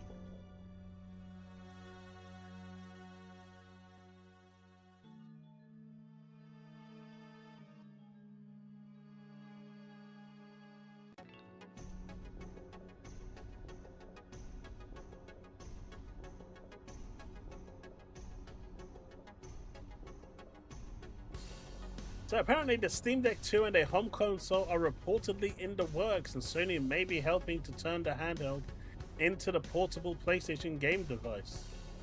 I really want. Please don't get any PS Portal ideas from Sony, Valve. Alright, so this is the TLDR. Moore's Law is Dead's Broken Silicon 319 podcast, looking into my Steam Deck successor. Valve is rumored to be working on both systems, with the console supposedly using AMD's upcoming Zen 6 APU. And Emlid Guest speculates that Sony is working closely with Valve for more deck-verified PlayStation titles on Steam, which just confirms that Sony is doubling down going to PC.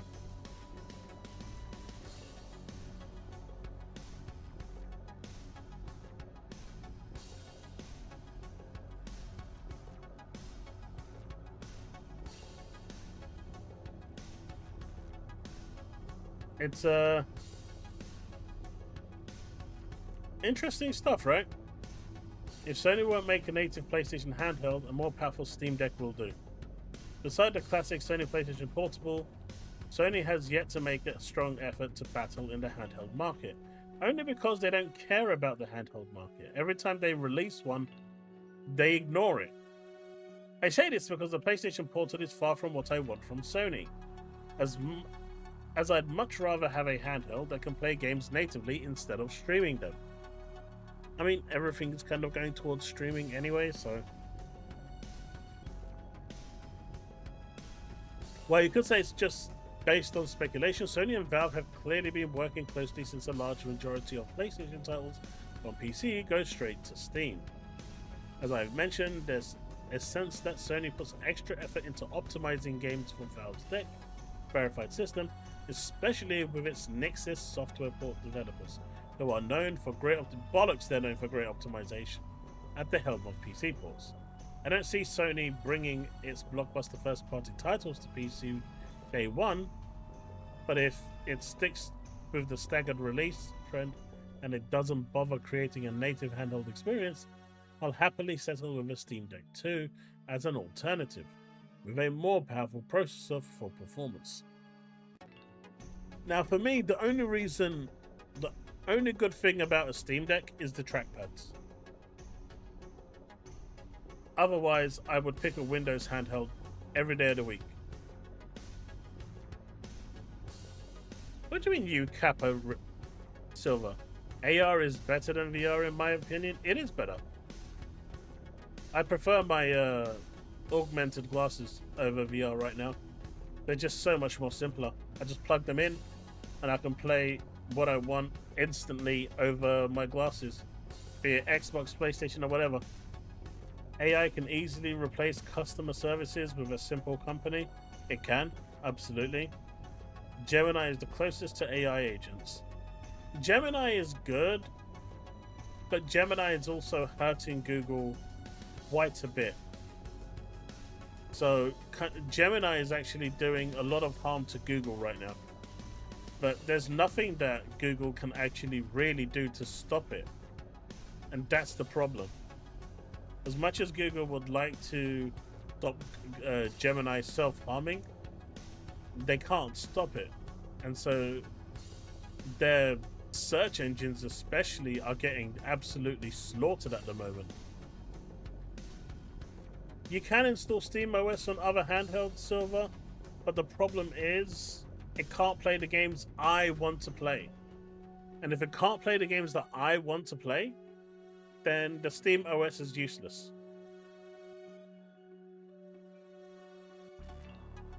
Praise Nixis and Hiroki.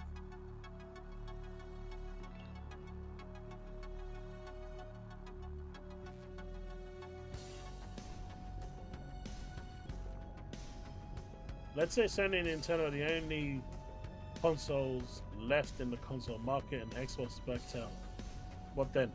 Then they just continue as a two-horse race. Sony doesn't see Nintendo as competition. Never. You know, Nintendo's in their own world. They do what they want. So it'll be interesting to see how Sony reacts at that point. You've already seen some of it now, so you'll probably see them double down on just bad practices going forward. Anti-cheat games won't run on Steam OS right now. That's the problem. So, you know, the games that I play on a regular, they don't work on the Steam Deck. So it's all cool having a Steam Deck, but if it doesn't play what I want it to play, it kind of defeats the purpose, right? You ain't spending all that money for something that just doesn't work.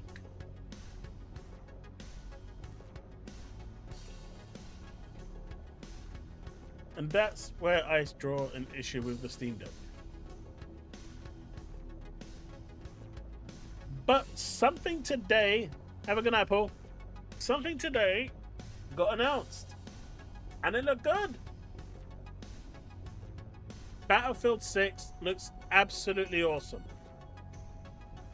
Has anyone seen the trailer to Battlefield 6? I'm kind of tempted to show it without any audio, because I'm sick of being demonetized for audio. And I'm hoping EA won't demonetize for goddamn showing a damn trailer. Don't think we got a full-on thing, but we did get a trailer, and it's going back to its roots. Let me bring it up. I'm not gonna have any audio, just so you guys are aware. I'm just tired of battling with the monetization thing.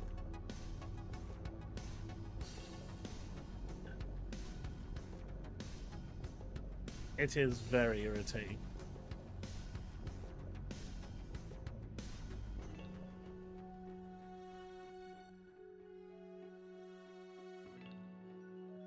Do you know what it is, chat? If he actually had the capability to do it, he fucking would.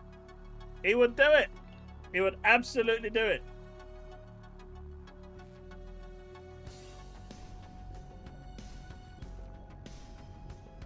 This is fair use, Brick. It's not like I'm playing it 24/7.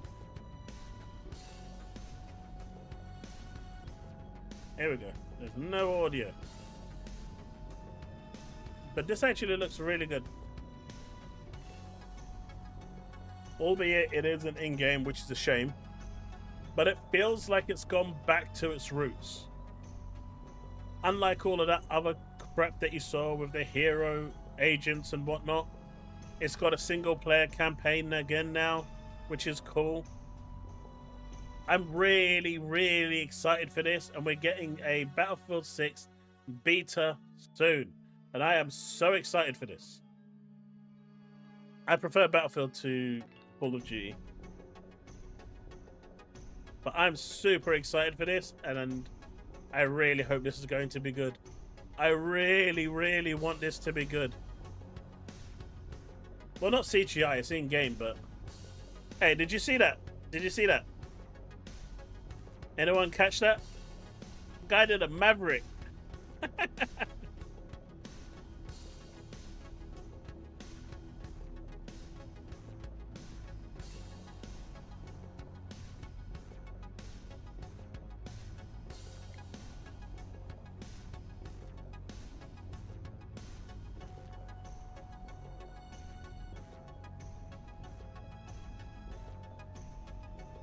But the physics in this is crazy.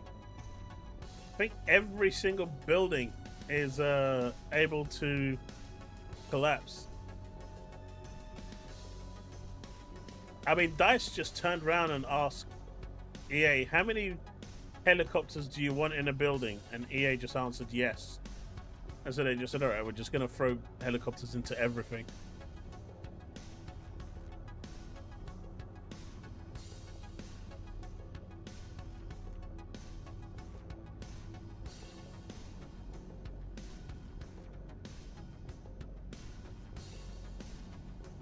Multiplayer reveal at the end of the month, and then we get the beta very soon.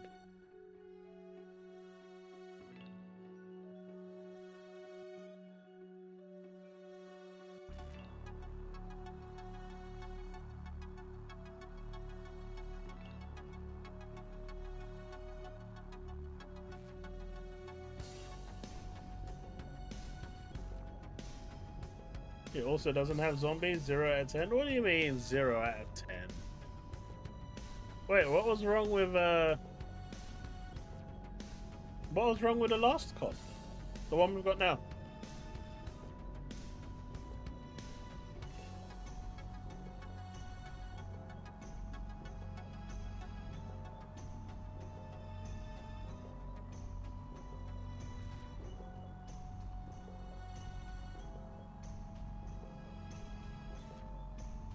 Air teabag. I'm kind of interested to see how much they strip from the Xbox version of Windows. Yeah, they're gonna strip a lot of the bloat silver, a lot, and I think that's going to help a lot with the performance. Like at the moment, I think Brick was telling me, he mentioned it last stream, that ETA Prime had the Lenovo with the Z2 Extreme. But that was running on a full-fat Windows 11. And even now, with the full-fat Windows 11, the Z2 Extreme is like 10-15 frames better than the Z1 Extreme. And that's with the bloat. So without the bloat, you could be getting 20 frames or more.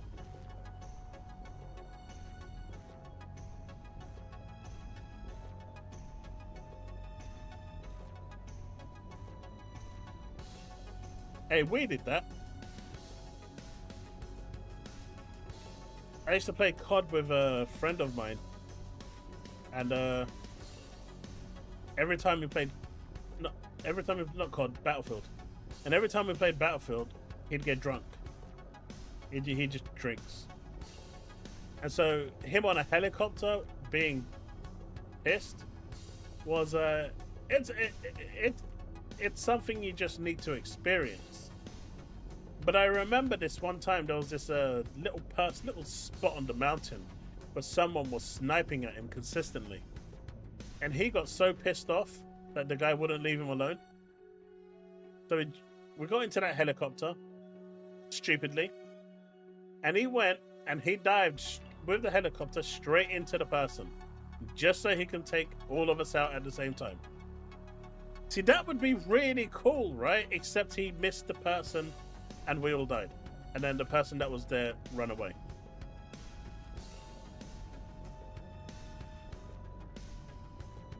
Like, how do you miss with a helicopter?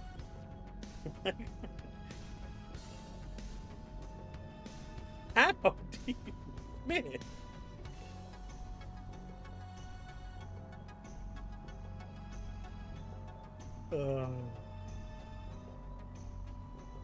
Like, he's so tiny, you're a helicopter.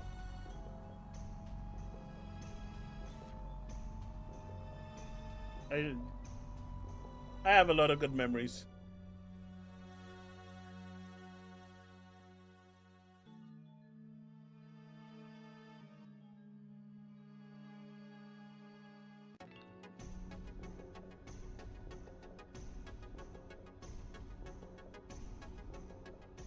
I want the campaign on.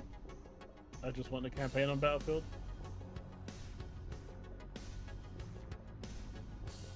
Yeah. But we have even bigger news, chat. We have even bigger news. Right? Now, I don't know if how much of this is real, not. Take it with a grain of salt. You know, the whole 9 yards, right? I am literally just gonna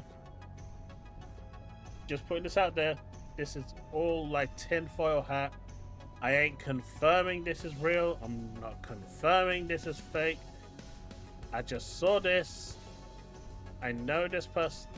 Well, I'll just leave it there. So you guys can make up your own mind. Hey, Sanchez, how's it going? Medal of Honor. Now what they need to do is just make another resistance. I hope work hasn't kept you too busy, Sanchez. Chillaxing is always good. But apparently, Nixis is going to make an up. You know, there's going to be big news from Nixis next week. Now, whether this is Lego, whether this is the Astrobot rumors going to the Nintendo Switch, I don't know. But apparently, Nixis is going to be giving some big news as of next week. So, something to keep an eye out on. Again, I don't know what this is about. I don't know what the news is. I don't know if this is even real. But at least it gives us something newsworthy that potentially could be true. Put it this way, right? There is more chances of me being right about this than Nate being right about Starfield. So that's got to mean something.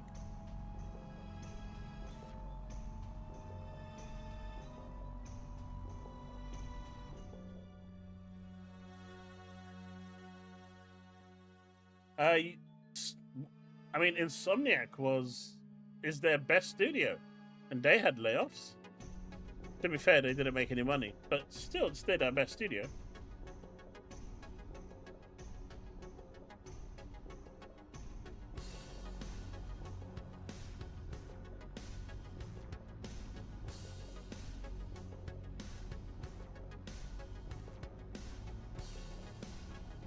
But yeah, so keep an eye out for Nixis' announcements next week, because this could be big.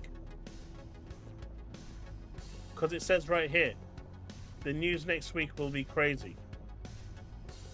Again, there is more chances of this being right than Nate's information with Starfield, which he has said every year for the past 2 years now that it's coming to PlayStation, and he's said that 3 times a year and he's been wrong every single time.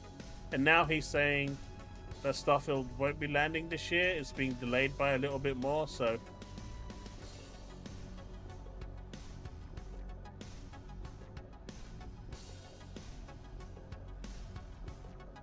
Nixis is just a porting company. They get paid to port the games to other platforms. That is literally their job. What's coming, Woodpit?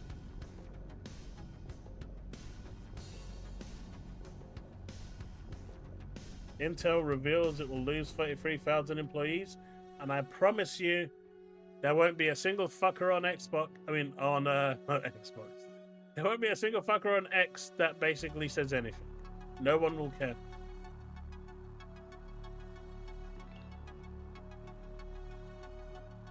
Flashpoint was good, Steve. It was.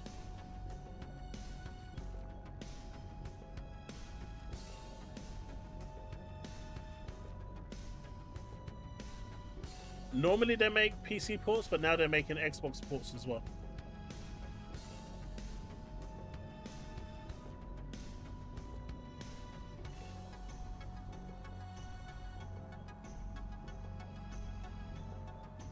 Starfield DLC will land in September. The DLC lands once every year. The expansions are once every year. So Gamescom will probably be where we see the information for Starfield's next DLC, or they're going to have a dev direct that shows us what the next DLC is going to be.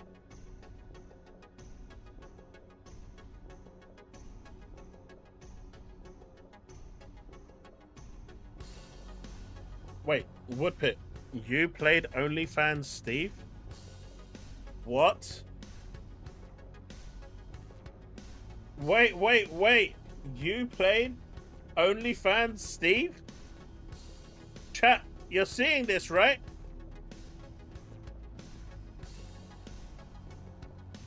You're seeing this, right?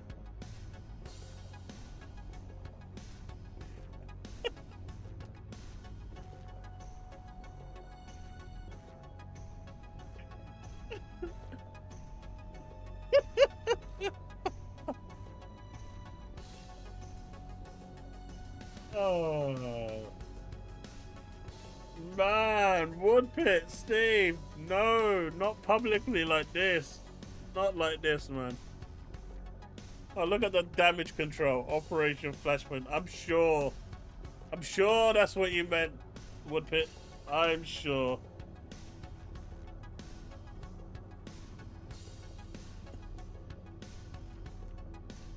Banisher lives in dreams, Ubisoft.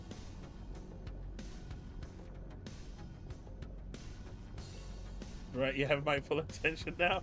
Weekly Assassin's Creed Shadows, all finished. Well, if that's the case, I have some news for you then, Mr. Banisher. Now the cat's out of the bag, Woodpit has a foot fetish. He plays thing. He pays handsomely though. I knew it. I knew it. I knew it. I knew it. I totally knew it. But since I now have your attention, here is what is coming to Assassin's Creed Shadows during the next few months. New Game Plus, an AMA, new community update is coming in early September, and Claws of Awaji on September the 16th, which is the new expansion. You see? You came with the attention just at the right time. Ubisoft is not yet finished with Assassin's Creed Shadows. The real Assassin's Creed. The one and only true Assassin's Creed. And the expansion is supposed to be 10 plus hours, so it's probably going to be 10 hours and about 2 minutes.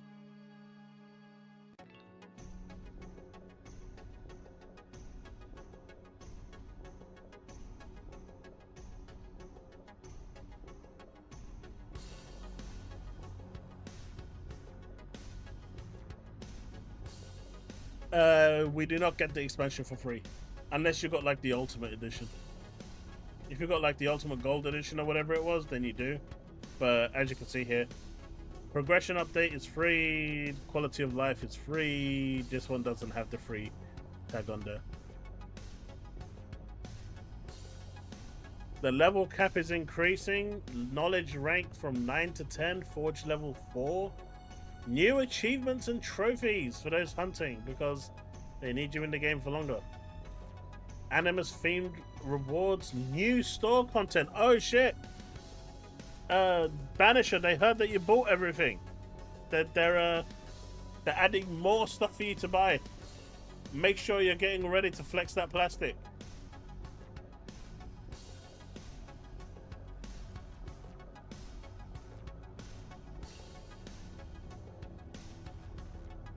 Uncapped frame rate in cutscenes, PC only.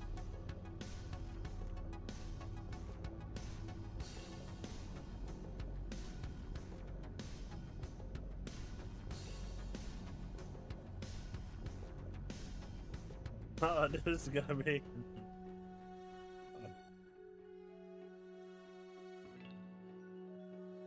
See? Ain't you happy you tuned in now with all that attention?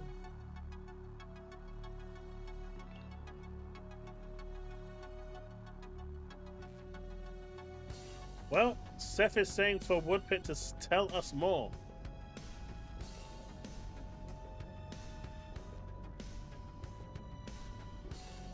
How's it going, Seth? But yeah, so I have no idea what Nixis is planning. I don't know what they're really doing next week, if it is real or not, but can you imagine if a single player title gets announced coming to Xbox next week? Oh man, that's going to be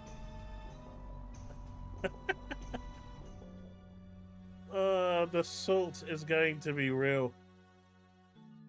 I don't think any of us are ready for such a thing. The crash outs online are going to be legendary.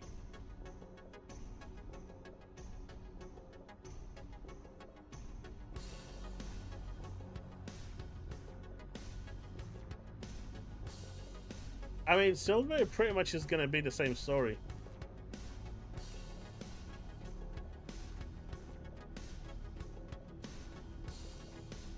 DCG gonna need more therapy?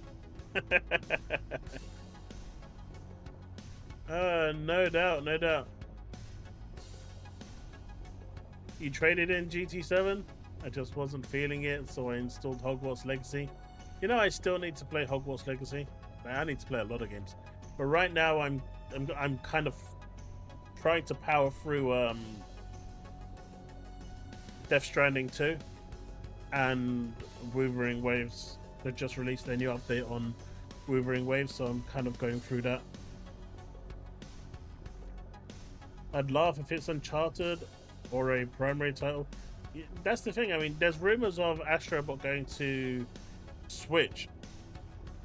But what if Astrobot was also going to Xbox?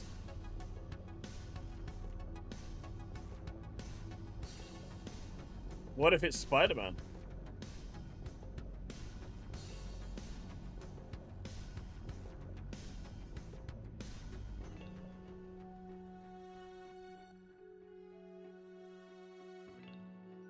No, this dude has got a job at Microsoft. He got employed about 2.5, 3 months ago. He works over at Microsoft, and so I think this is the one anyway. I think this is the guy.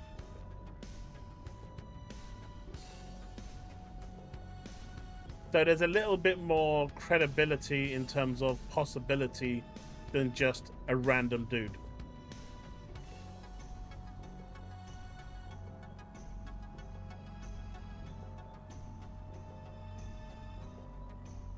I mean, it could be Infamous just going straight to PC, right? Because he hasn't said if it's where it's going. He just said the news next week will be crazy. It doesn't necessarily mean that anything's being ported to Xbox.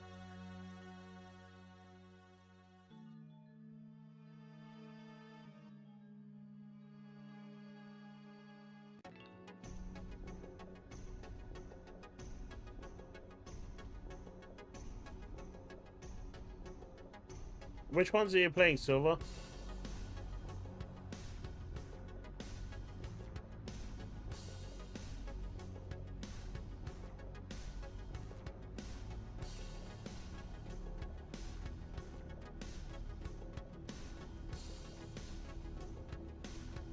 They're giving us Congo revival.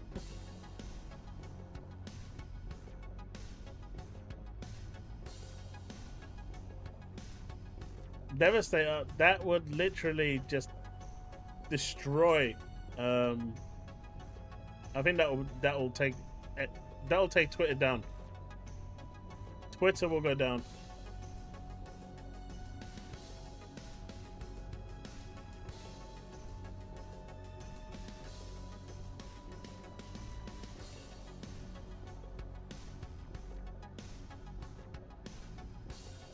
There wasn't much going on with the link. I was looking at that earlier today, Susanna. There wasn't really anything to really go over. I know they said that they're working on another project, and they said that they aren't going to have any form of DEI or that sort of thing influence their game. It is going to be it's going to be what the Lollipop Chainsaw was. Unedited, anything. They're going back to the roots, and they're not letting anything influence them, which is a good thing. Man, I just want to see the internet burn. I don't ask for much. I just want to see the internet burn.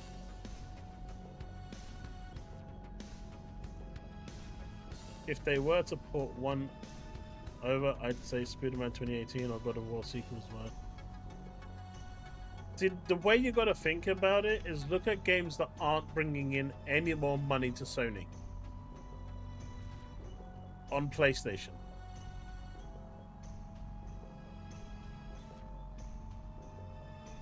Yeah, Lollipop Chainsaw Repop was really good, and the amount of stuff they did on there was crazy. But the games that aren't bringing in any more money, they will probably look at those to start porting over to get some more money. And Helldivers is going to do well on Xbox. HSR and ZZZ is it'll mostly likely be ZZZ, as I put in more time for HSR. Xenozone Zero is a good game, but I think 2.0 changed it too much. It became more of a kind of sim style game as opposed to the RPG it was hoping to be. And though creatively it looks great, like the more and more I see of their trailers, the more it just looks like an anime wanting to be. Well, it looks like an interactive anime. I mean, you can correct me if I'm wrong because I don't play it. But that's what ZZZ reminds me of. And it's also what NTE reminds me of as well. So I don't have much high hopes for NTE either. But I could be wrong. By that time it'll be illegal.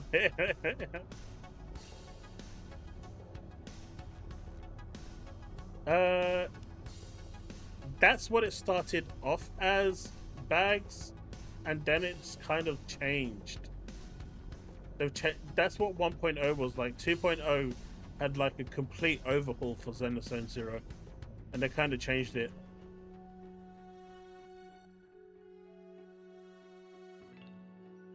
No, I think Woo is fine where it is. I think there are some changes that they can make, but I mean, I haven't played the latest update, but it just, you know, it doesn't have that, oh, I need to open a business, and oh, I need to drive here and drive there, and oh, I'm gonna do this and that. It doesn't have that sense of vibe, is what I'm referring to.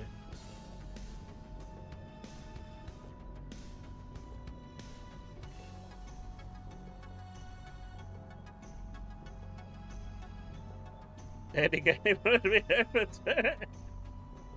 God of War, The Last of Us. You know what? The Last of Us would be a really, really good one to port over. That seems like a no-brainer.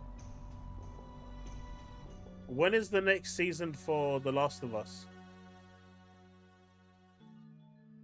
Does anyone know? Because I can see when the next season of The Last of Us comes over to airing, that's when would be a good time to port The Last of Us 1 and 2 over to Xbox. 27? Not even next year.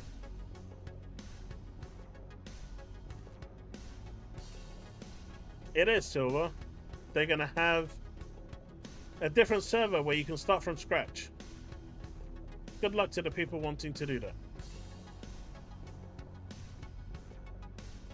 I'm not throwing away 2 years of progress.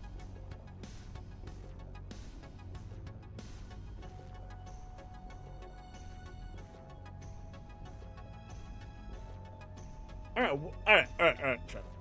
What didn't you like about the second game, outside of Abby?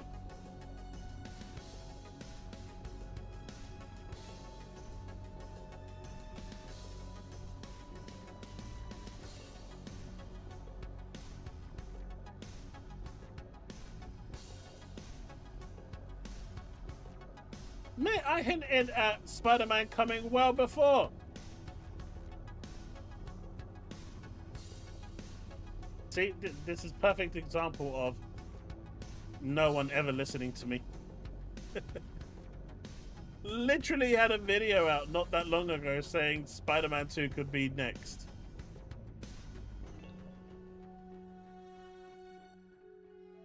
Or Spider-Man 2018, sorry.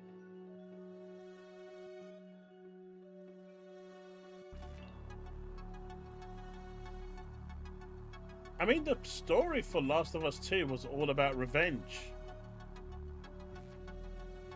And trying to reclaim your own humanity.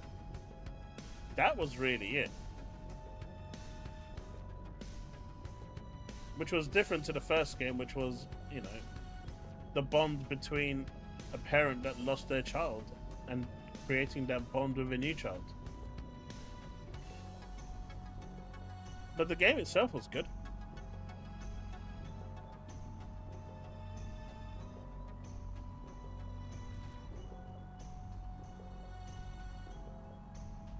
And let's face it, if that prick hadn't leaked the whole storyline for The Last of Us before releasing the game,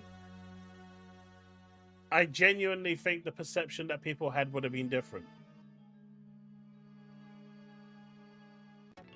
But that prick that leaked the whole story onto the internet weeks before the release of the game, that ruined the second game entirely. That ruined it. Everyone from that point went into that game hating it like there was no tomorrow because Joel died. The biggest twist in the story was revealed weeks ago by a toss-up. It would have been interesting to see, I mean, we'll never know now, how the internet and, you know, the gaming community as a whole would have reacted when they all experienced that moment together for the first time. Because that would have been different. The impact at that point would have been different. Reading it on a script and having time to process and not be happy with it and then call out for changes is totally different to having actually experienced it firsthand with everyone else. And then it would have been interesting to see what the actual reactions would have been. But you had one prick that decided that he was going to ruin the experience for everyone.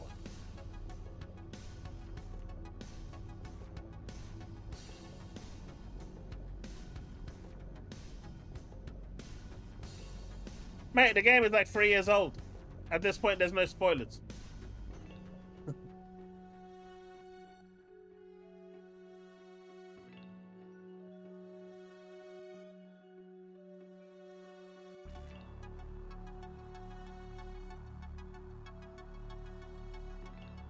Why did people believe the leaker? Because it was official Naughty Dog documents. The dude had the official document, the official script, the whole storyline.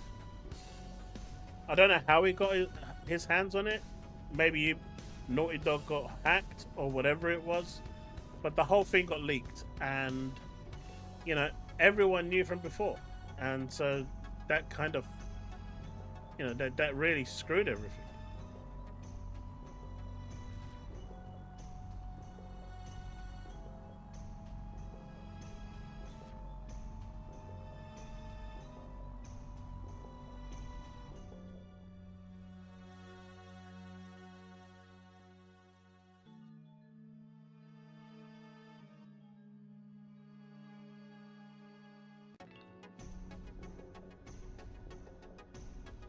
God of War?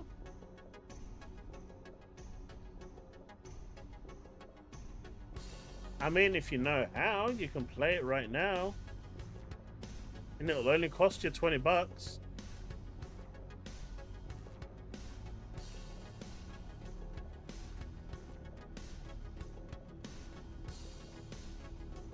But you know what?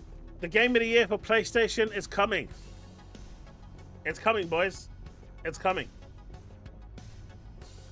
It's called Team Killer Media. They are getting ready to show you Violet's awesomeness. And they are truly doubling down on the gameplay. Right? You notice who this company is, right? They're the ones behind Quantum Error.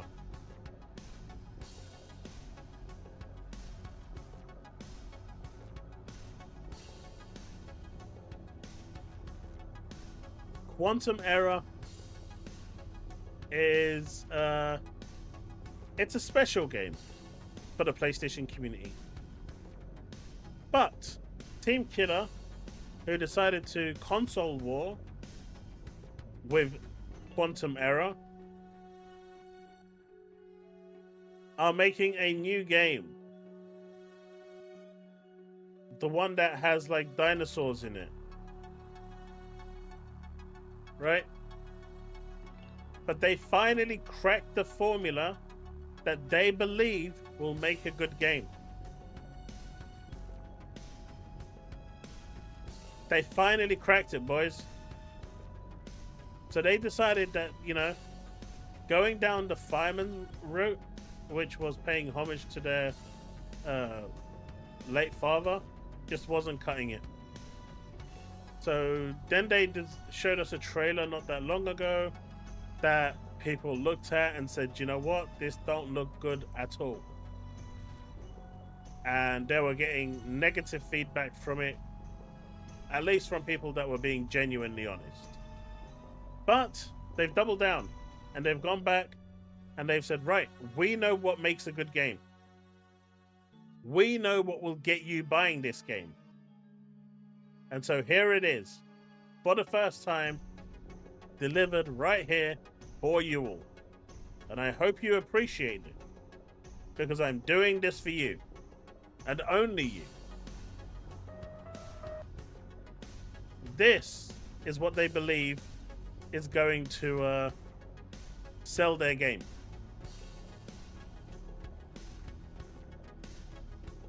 Because making a good game is beyond their comprehension.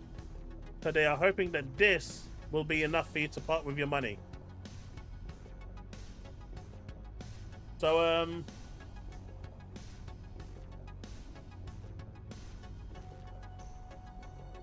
Bags has his credit card out already.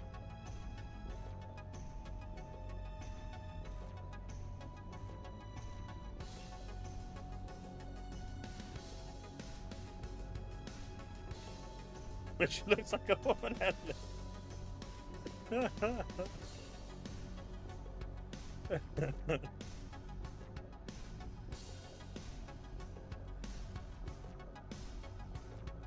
Chaos has pre-ordered 3 of them. No joke. Mate, I'm aware I've got my gacha games.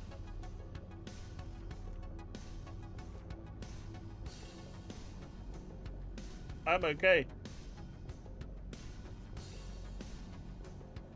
But yeah, so anyone interested in this? So you can play the game looking like this.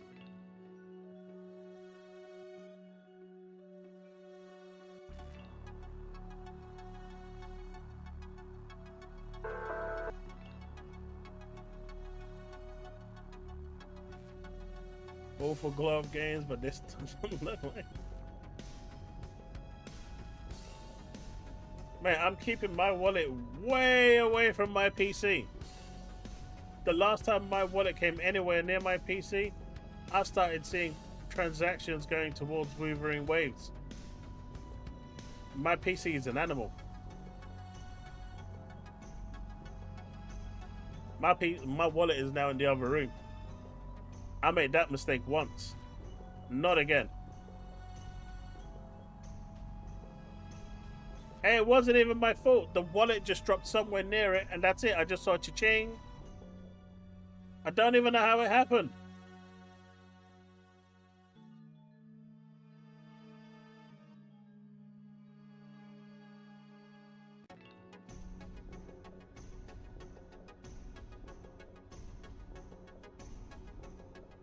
I know I'm skipping for Nova.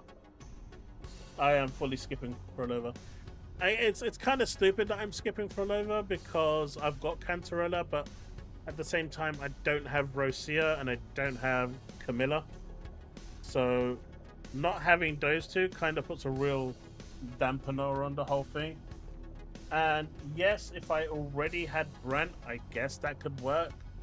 Brent being a sustain and a buffer, but I don't have Brent either, so getting Frolova just isn't worth it on its own.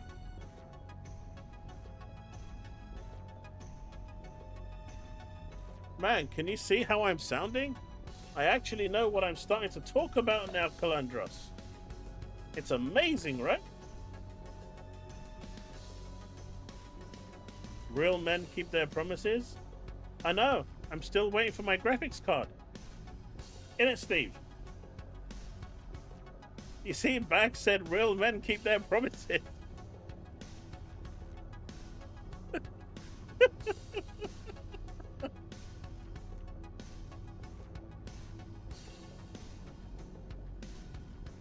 Had nothing to do. Nope. Not at all. Not after that horrendous pulling session. Mate, is there a gacha game that's player friendly in terms of pulling?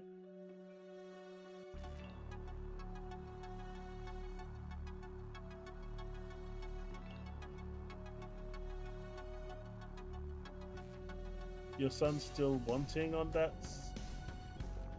Oh yeah, he's still waiting on that as well. He didn't even get like the full thing. There was never any specification on the actual slap that was happening. Even though I still can't believe he actually came down and did it. I felt so betrayed.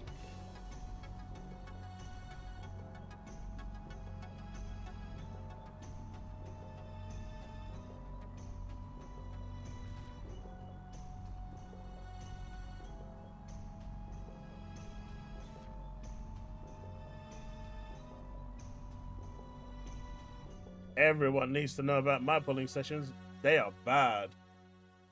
They are so bad. I go to pity every single time. Like, I'm down on my knees crying because I just never get to pull early. It's rough, man. It is so rough.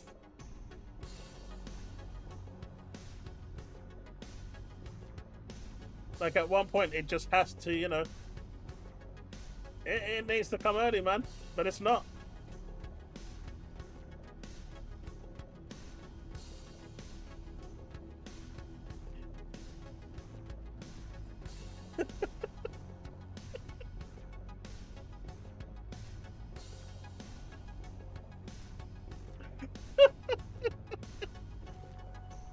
Oh.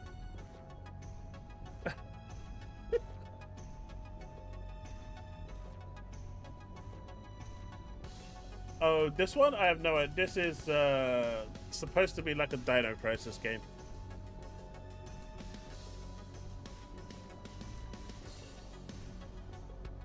Wait, I'm talking about Wuthering Waves and the gacha pulling system. What are you guys talking about?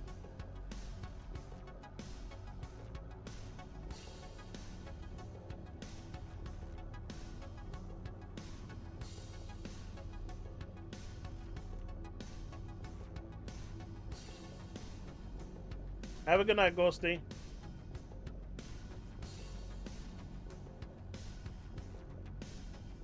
So, Lego is working with Nintendo to release a Lego Game Boy. And it's actually quite cool.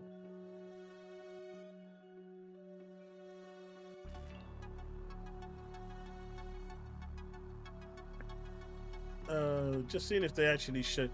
So you've got these little hologram cards in there, and they actually, as you move it around, the things move. So for the Mario one, the character just jumps up and down. But it's really cool. It's about $60 for anyone interested. But I think it's really, really nice.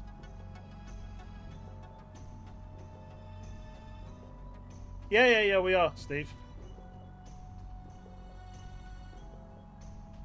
No light, sound, and digital play functions, in case people thought you can actually play.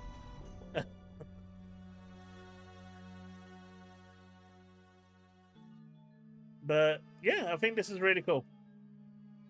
If anyone's interested in it, I thought I'd show this because, yeah, like I said, you get 2 cartridges, 2 display changes, so you can change it to what you want, and then that's that.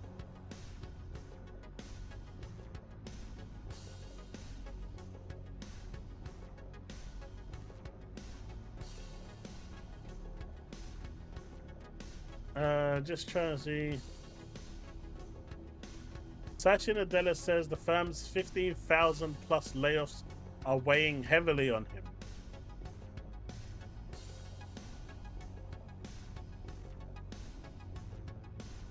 But there you go.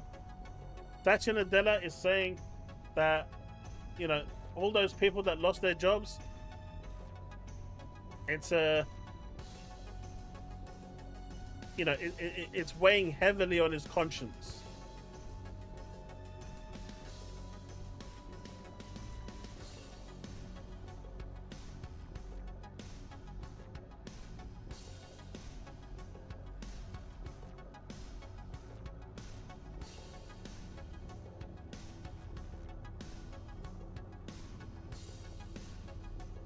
Okay. This is a good one. This is a good one. Chat, this is a good one. So NIS America explains its decision to put The Legend of Heroes Trails Beyond the Horizon on Switch 2 game keycard and not the physical release. They said that it would be the most beneficial option for our customers to not have the game on the cartridge that they are paying for.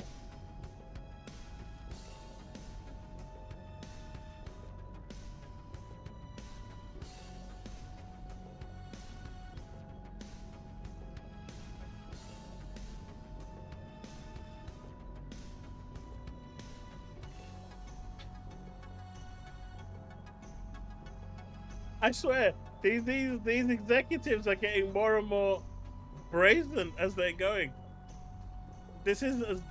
I actually think this is worse than the Ubisoft statement.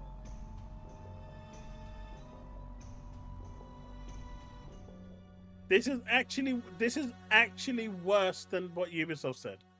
Ubisoft said that microtransactions make the gaming experience better. At least there is some truth to that, because they're speeding up the bullshit that's in the game by making you pay for it so you have a better experience. But technically they're not lying. They're just creating a problem and charging you money to fix it. These guys, on the other hand, they're saying, hey, we believe that it is better for you as a customer to pay full price for a physical product that doesn't work out the box.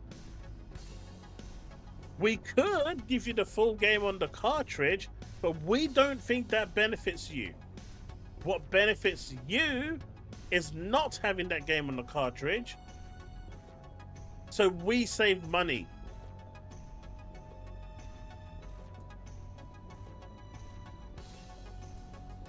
I'm not walking the dog, it's receiving it.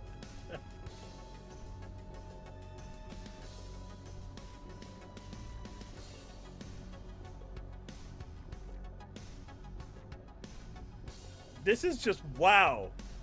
That is wow.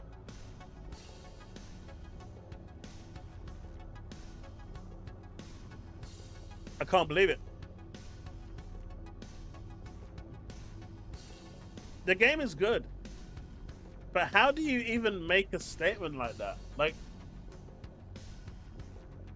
how is that even possible? How can you actually sit there and make that sort of a statement? So these cartridges where they put the games, basically, Banisher, those game key cards cost £1, right? For every game that they use those game key cards for, the cost of those game key cards is £1 to the publisher.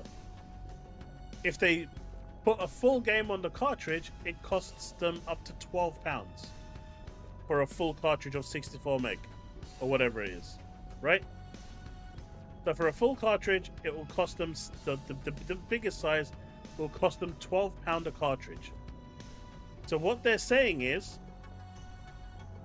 it's more beneficial for the consumer when I save money that I then don't pass on to the consumer and I make more profit.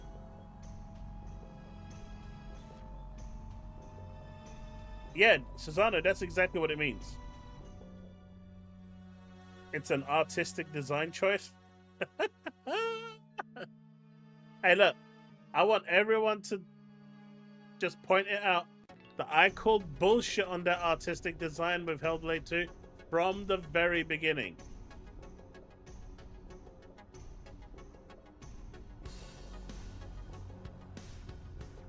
From the very beginning. But this is special. Nintendo. This isn't even Nintendo. This is just a third-party publisher, NIS America. I don't even know how they could turn around and say, this is way more beneficial to you because it saves me money, but I'm not going to pass any of that saving onto you so you can benefit.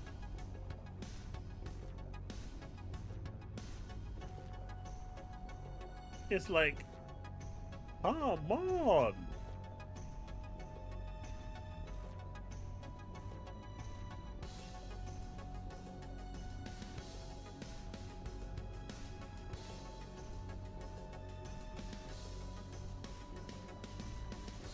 They could use that $12 to give us more microtransactions.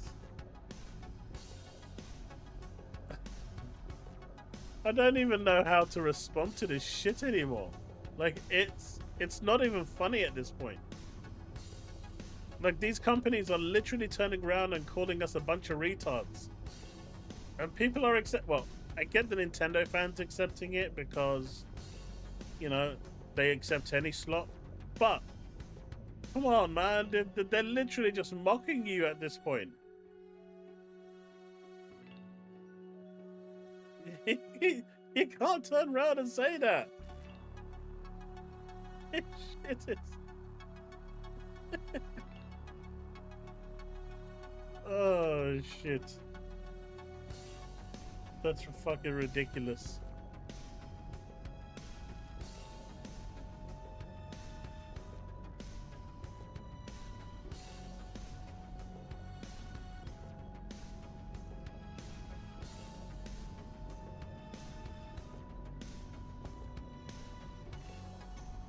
Oh.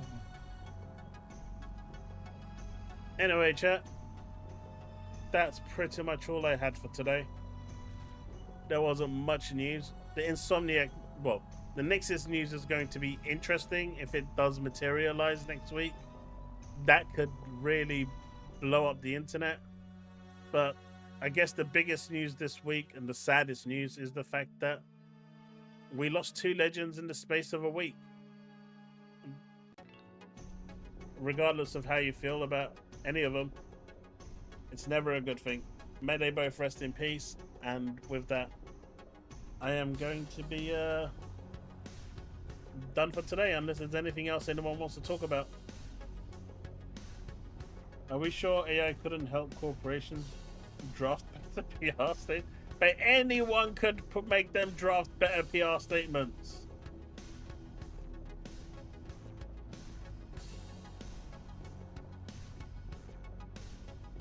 What was that?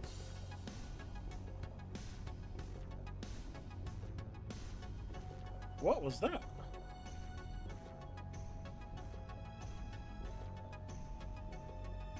Hey, Moogle Go Around Radio, thank you for the raid. Although we were just finishing.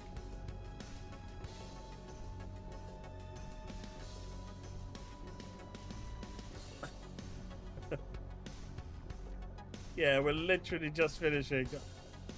But thank you for the raid, though.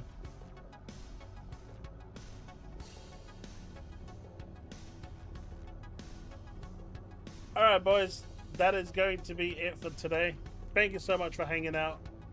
And I will see you all in the next video or on the next stream.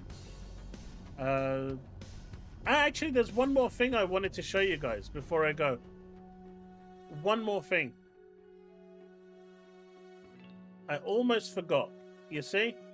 I actually wanted to talk about this right at the start of the stream, and I got sidetracked because someone said something and it completely threw me off. So let me quickly just mention this as well. Give me a second and I'll bring it up because it's really cool and it's something that I'm going to be... Alright, so this is the last thing I wanted to just quickly show. So on Monday next week, I'm going to be going and, you know, the company here has invited me to a private viewing and testing of this light gun. And the way this actually works is that it's actually a console on its own, right? It's its own little console. You've got the pedal, you've got the gun, and you get 4 games. Now, whether they're going to be doing this for different publishers and having different things, I don't know. Now, they do have a showing in Sheffield where it's open to everyone to go and play test, and one in Crawley. And if you're interested in going to those, hit me up on Discord and I will give you I'll pass on the details to you if you're interested. So Sheffield and Crawley is when they're going to have their next show playtest in August. I'll be heading to this on Monday. It's a cool project. The black gun is for Japan. The blue one is the one that you get in the UK. For legal reasons, it has to be blue.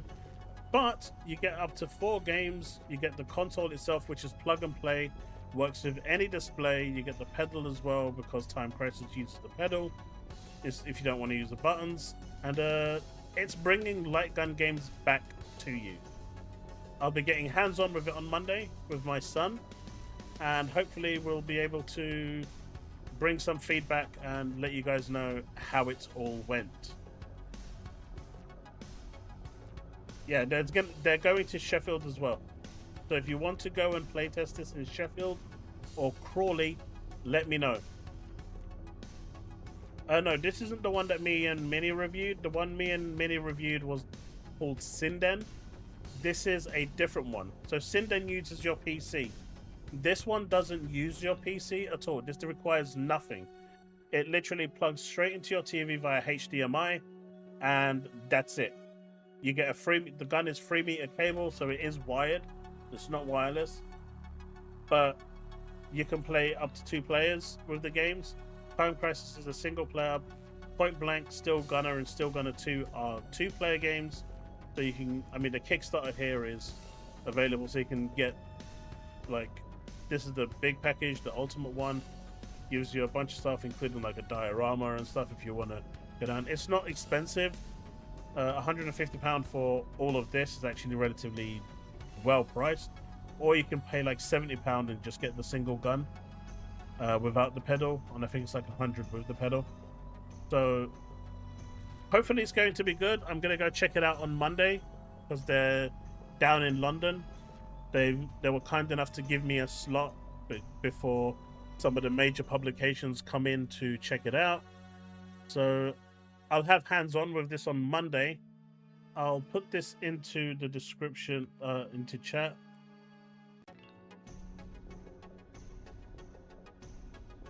So if you want to check it out yourselves as well, that's cool. But yeah, they are definitely going to be in Sheffield and Crawley. If you are interested in going to these open events, it's open to everyone, then let me know over Discord and I will DM you the information. They've given me permission to do that, so that's fine. But yeah, if you want me to just quickly play the video because it's really cool, and I will do that. This is the Japanese one.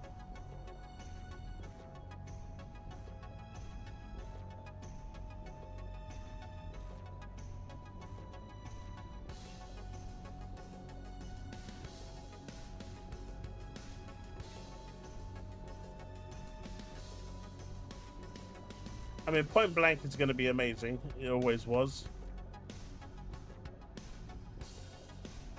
But you can now use it on modern TVs.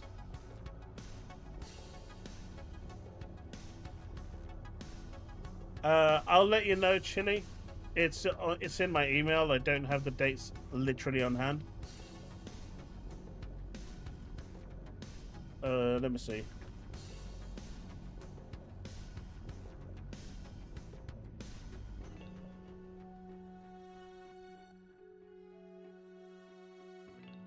They'll be in Sheffield on Sunday, 3rd of August, and then they'll be in Crawley Saturday, 9th of August. They'll be at a venue called Replay Games, or that's what it's called anyway. But I can find out exactly more information when I go see them on Monday. But if you're interested, just let me know and I'll send you over some details over Discord, so you have those things. But the dates are 3rd of August for Sheffield, 9th for Crawley.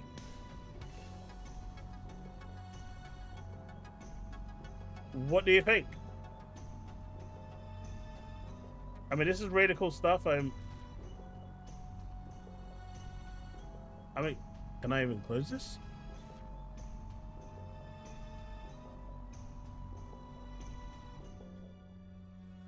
I don't think it allows me to close it.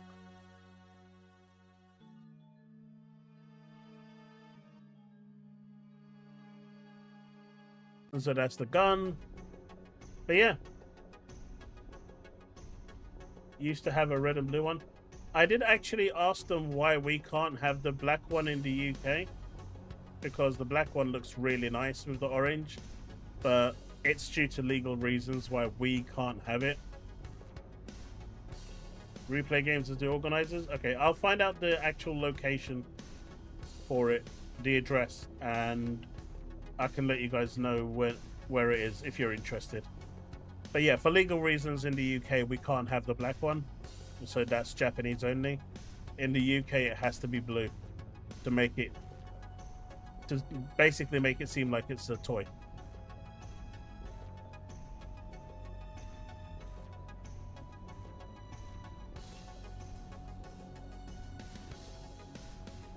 No, because you've got 2 as well here, Steve. If you buy the double product, you get 2 blue guns. You don't get black and thing. The black one is reserved only for Japan. Exactly, Woodpit. This is clearly a fake gun.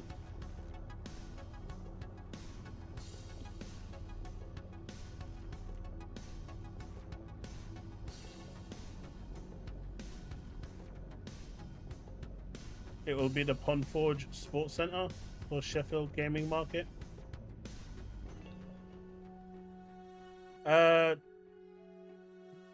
For Time Crisis, it just says it's one player. I'm just saying on this thing it works one player. So as you can see, those are the buttons for it.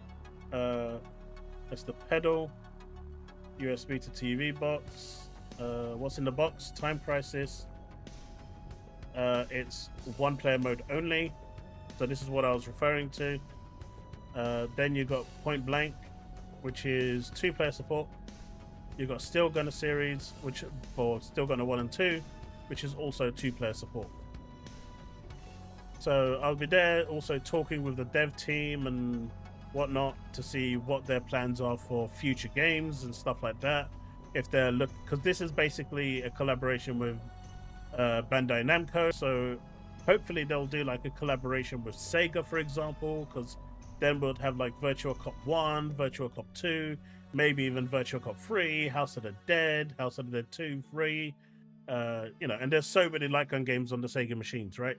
So there's like 7 or 8, maybe even 10 of them that they could actually filter through and get working. So they could have like publisher-based boxes and stuff. So they are a Japanese company, I believe, yes. But they're releasing globally. It's called Game. It's available in 2 regional editions, Global English and Japanese. While both versions offer the same core gameplay experience, there are minor differences in game text prompts and certain visual elements such as graphics or scene layouts based on regional content preferences.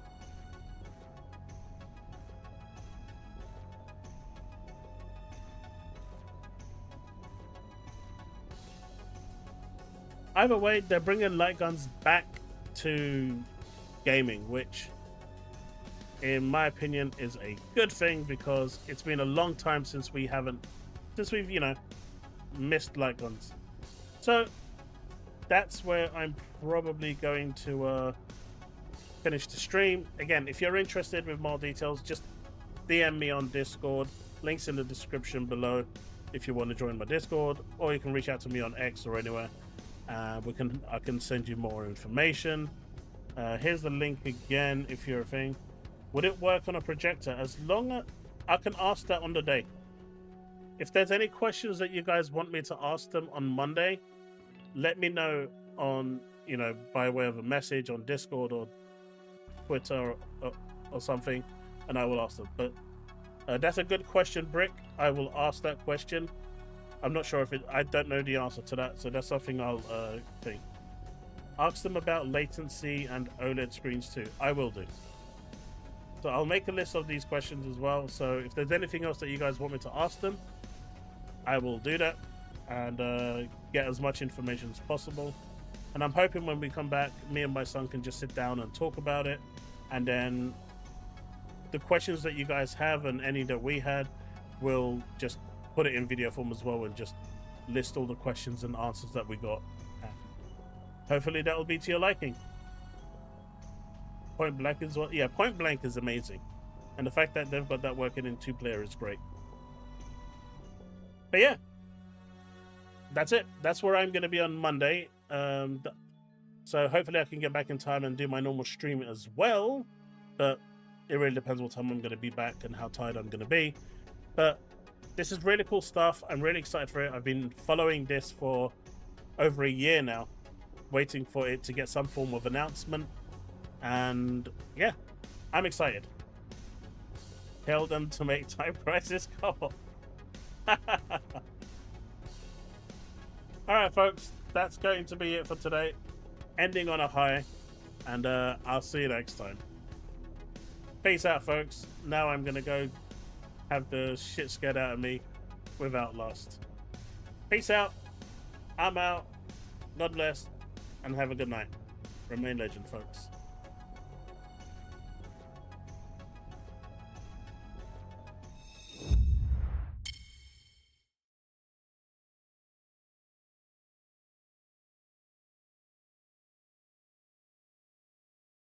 See you number 2, Devin.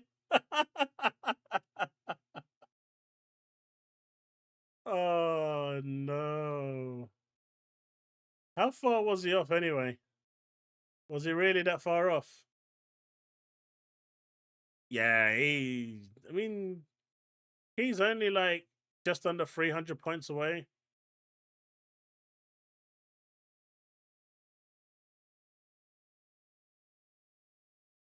Firstly. All right, man. I'm out. Thank you for the gifted memberships and the super chats. Bye.